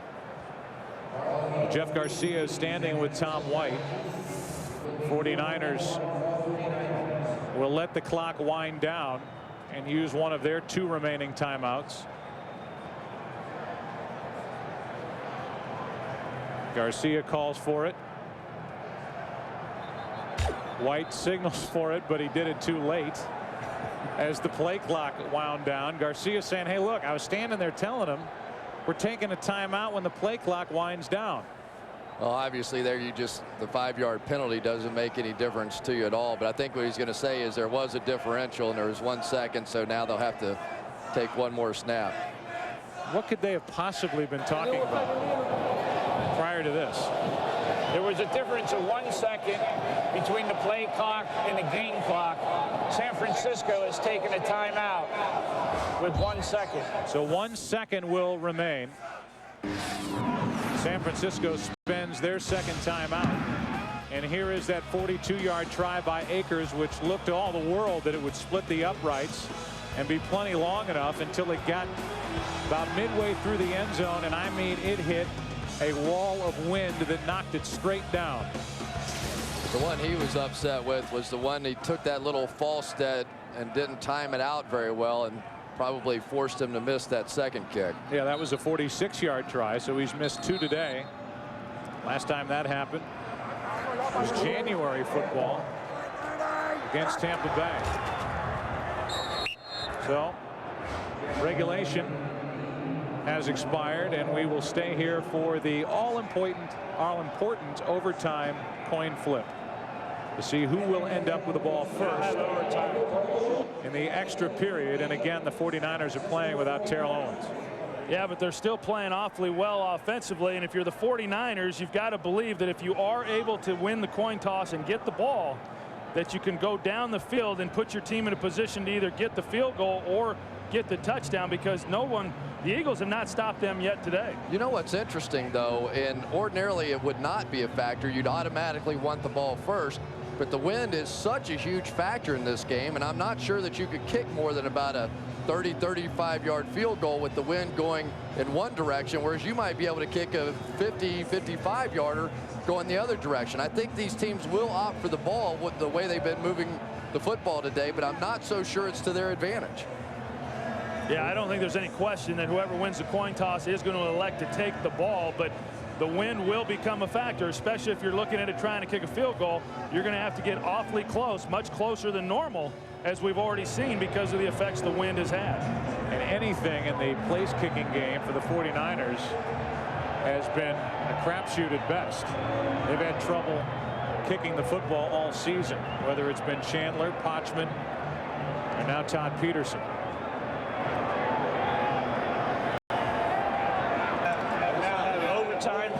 Each team gets 2 charged timeouts. This is just like the fourth quarter of a ball game as far as timing is concerned. All replays will be initiated by the replay booth. The coaches are not part of this process. This is tails. This is heads. Heads. Tails. You're the visiting team. What do you call? Tails. Tails he calls. Tails he calls. It's heads. Philadelphia's.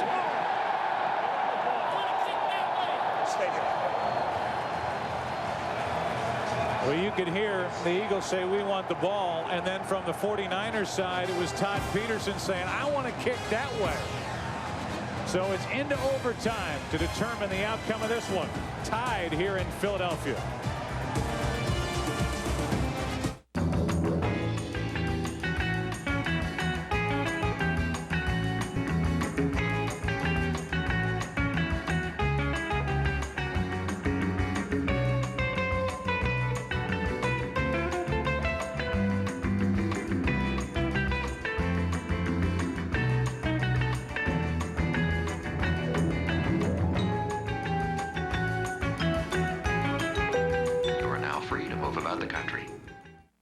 Tonight, when it comes to the perfect gift, go with your gut. You always go with your gut. Why don't you listen to your brain? I will.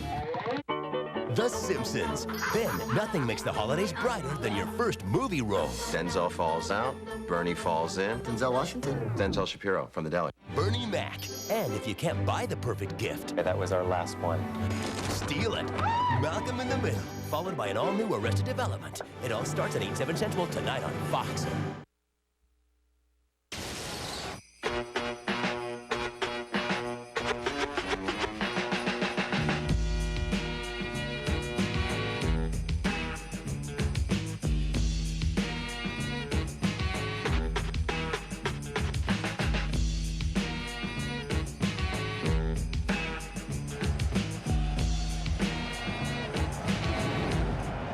DJ Master Fred Aldis down in the booth, spinning a little Run DMC Christmas for you. It's 28-28. Into overtime we go. and the Eagles will get the ball to start OT. James Thrash will wait deep, and he has come close to breaking a couple here today. Erickson in his career 0-4 in overtime. Andy Reid 2-4 with Philadelphia. Career for Erickson dating back to his days in Seattle. The fourth down completion by Donovan McNabb to Freddie Mitchell, the biggest throw and catch of the game so far, which extended the drive and led to the touchdown throw to Kingston. This is Thrash from the 10. Penalty flag on the play as Thrash is finally brought down after crossing the 30. Yeah, it looks like they're going to get John Ritchie on a hold.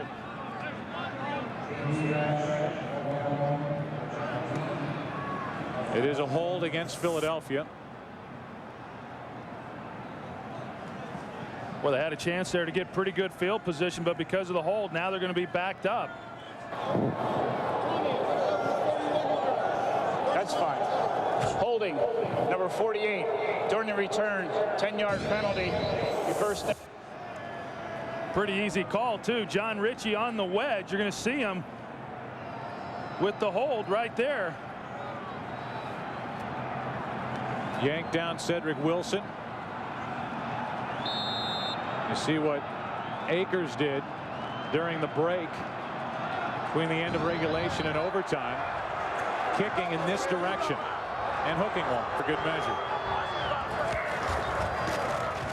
Mcnabb rolls out. He has not run much today, and that is picked off by Parrish. His second of the game.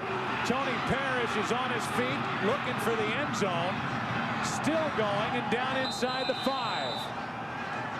Tony Parrish had that one read all the way. He was just baiting Donovan McNabb. McNabb's going to roll out, try and throw one back across the grain, which I guarantee you every quarterback coach in the world has said, don't throw back across the grain.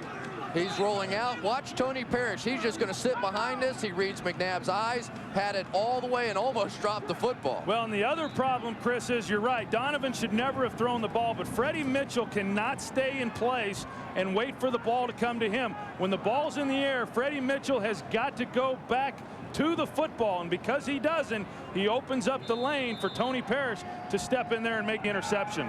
Well, now for San Francisco, you don't do anything but bring your kicker on, make this kick, and go home. Well, they're looking for their first road victory of the season. They get the interception and the big return by Parrish to set up this short field goal try. The kick coming when we come back. Fox Tuesday. It wouldn't be Christmas without a wise man. I'm gonna be a father soon. I gotta start acting more mature. All right, Orange! A special That 70 show. Then Paris Hilton and Nicole Richie are ringing in the holidays. Bacon smells so good. They probably killed it this morning. On The Simple Life. Plus, Clay Aiken, Kelly Clarkson, Ruben Studdard, and more in a holiday musical event, an American Idol Christmas. It all starts at 8/7 Central, Fox Tuesday.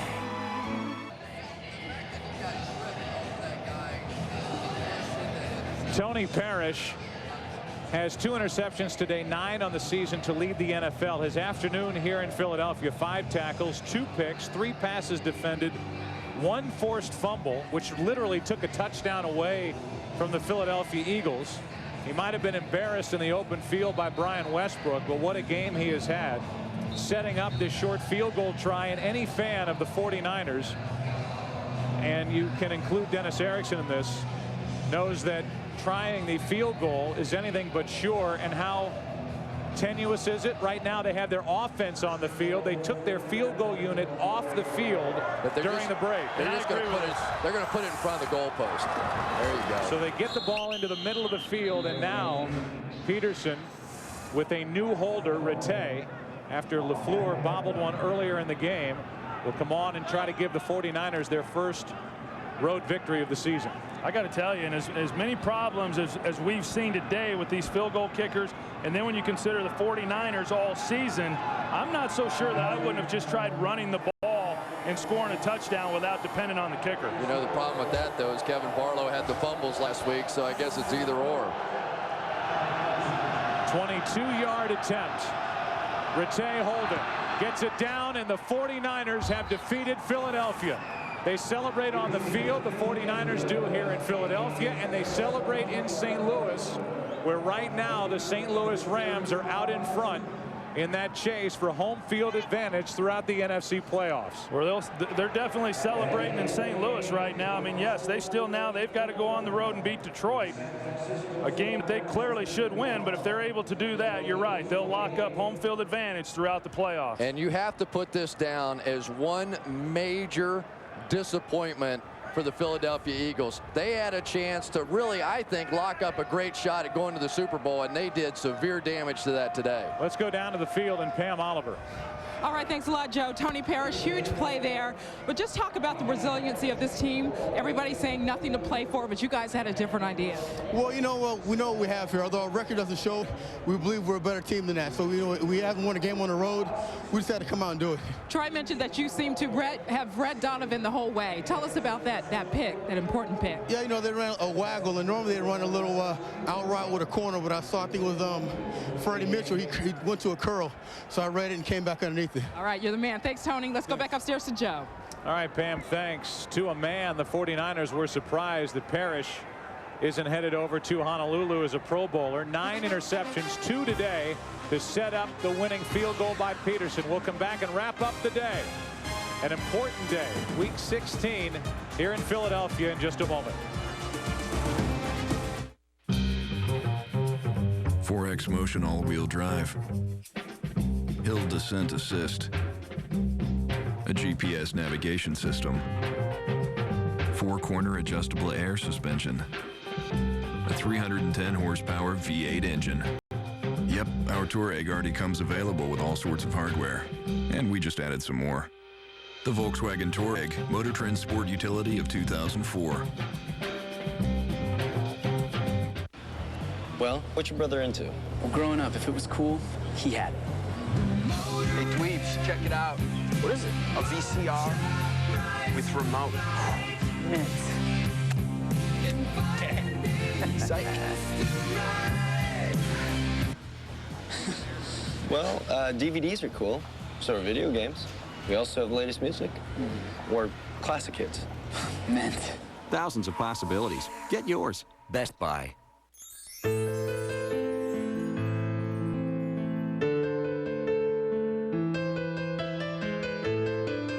You love her because she's full of surprises.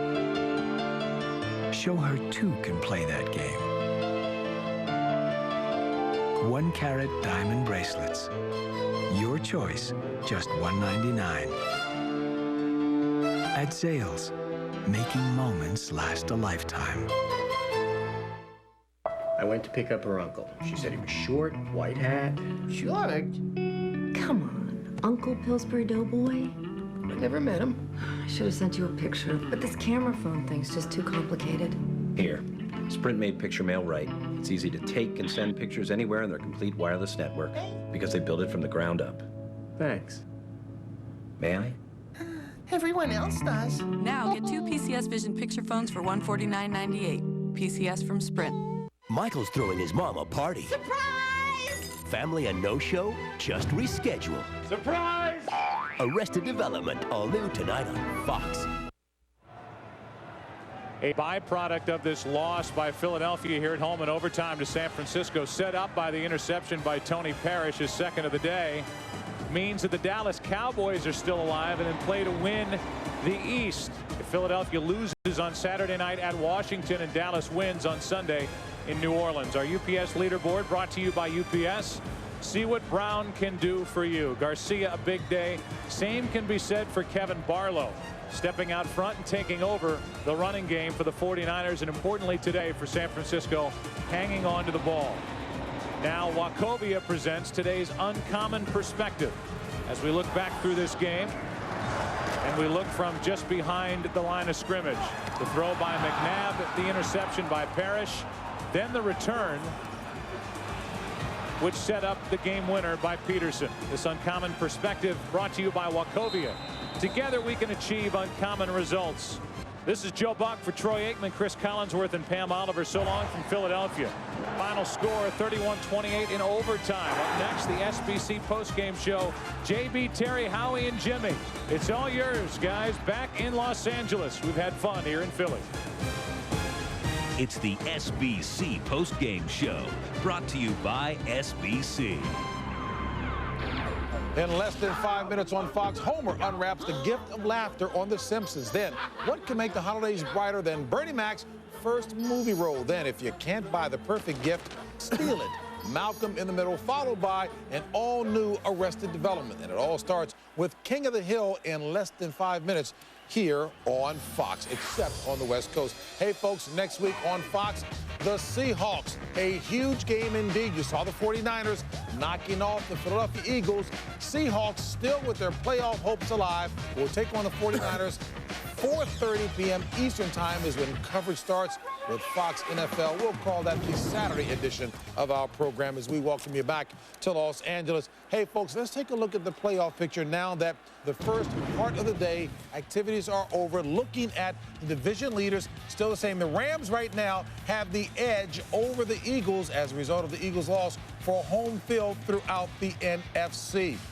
The Cowboys now are in the playoffs, and of course, the Eagles can still win the East. What are you guys talking about over here, TV? No, we're just laughing because I've never had a coach right before we take the field say, we've got an activity today. Let's go out there and have an activity today. An activity. Take the field, men, for an activity. Still alive, Green Bay, over in the AFC. If you take a look, indeed, an activity. That's pretty doggone good. Big Tennessee clinched the playoff berth with the win. Is that what I said? Yeah. An activity? Big game tonight. Indianapolis, Denver. Okay. Yeah. All right. Baltimore back in first place in the AFC North ahead of Cincinnati. Let me hear you comment on the activities of today, Jimmy. Personally, I can attest to this. The significance of this Philadelphia loss. If the two top seeds do end up playing each other, and if it goes like we think it's going to go, because St. Louis plays Detroit next week, it will be in the confines of the Dome. We will be very comfortable in the Dome rather than out in Philadelphia freezing our rear that wouldn't end make any off. difference to you, though, would it? And St. Louis has won 14 straight at home. So they have a major advantage there as playing there rather than playing in Philadelphia. Well, judging by Troy's comments about the Philadelphia fans and how supportive they are at the end of the day, I could imagine how cold and blistery it was there. But you talk about Indianapolis and Denver tonight.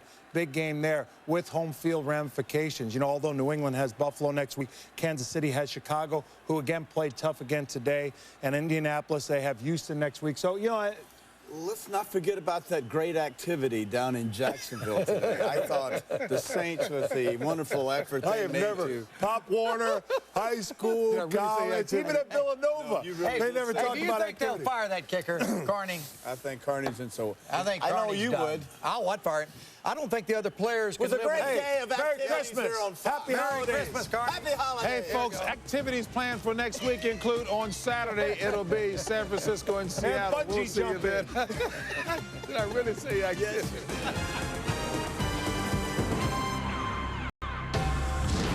Fox Sports thanks you for watching this presentation of the National Football League. The NFL is online at www.nfl.com.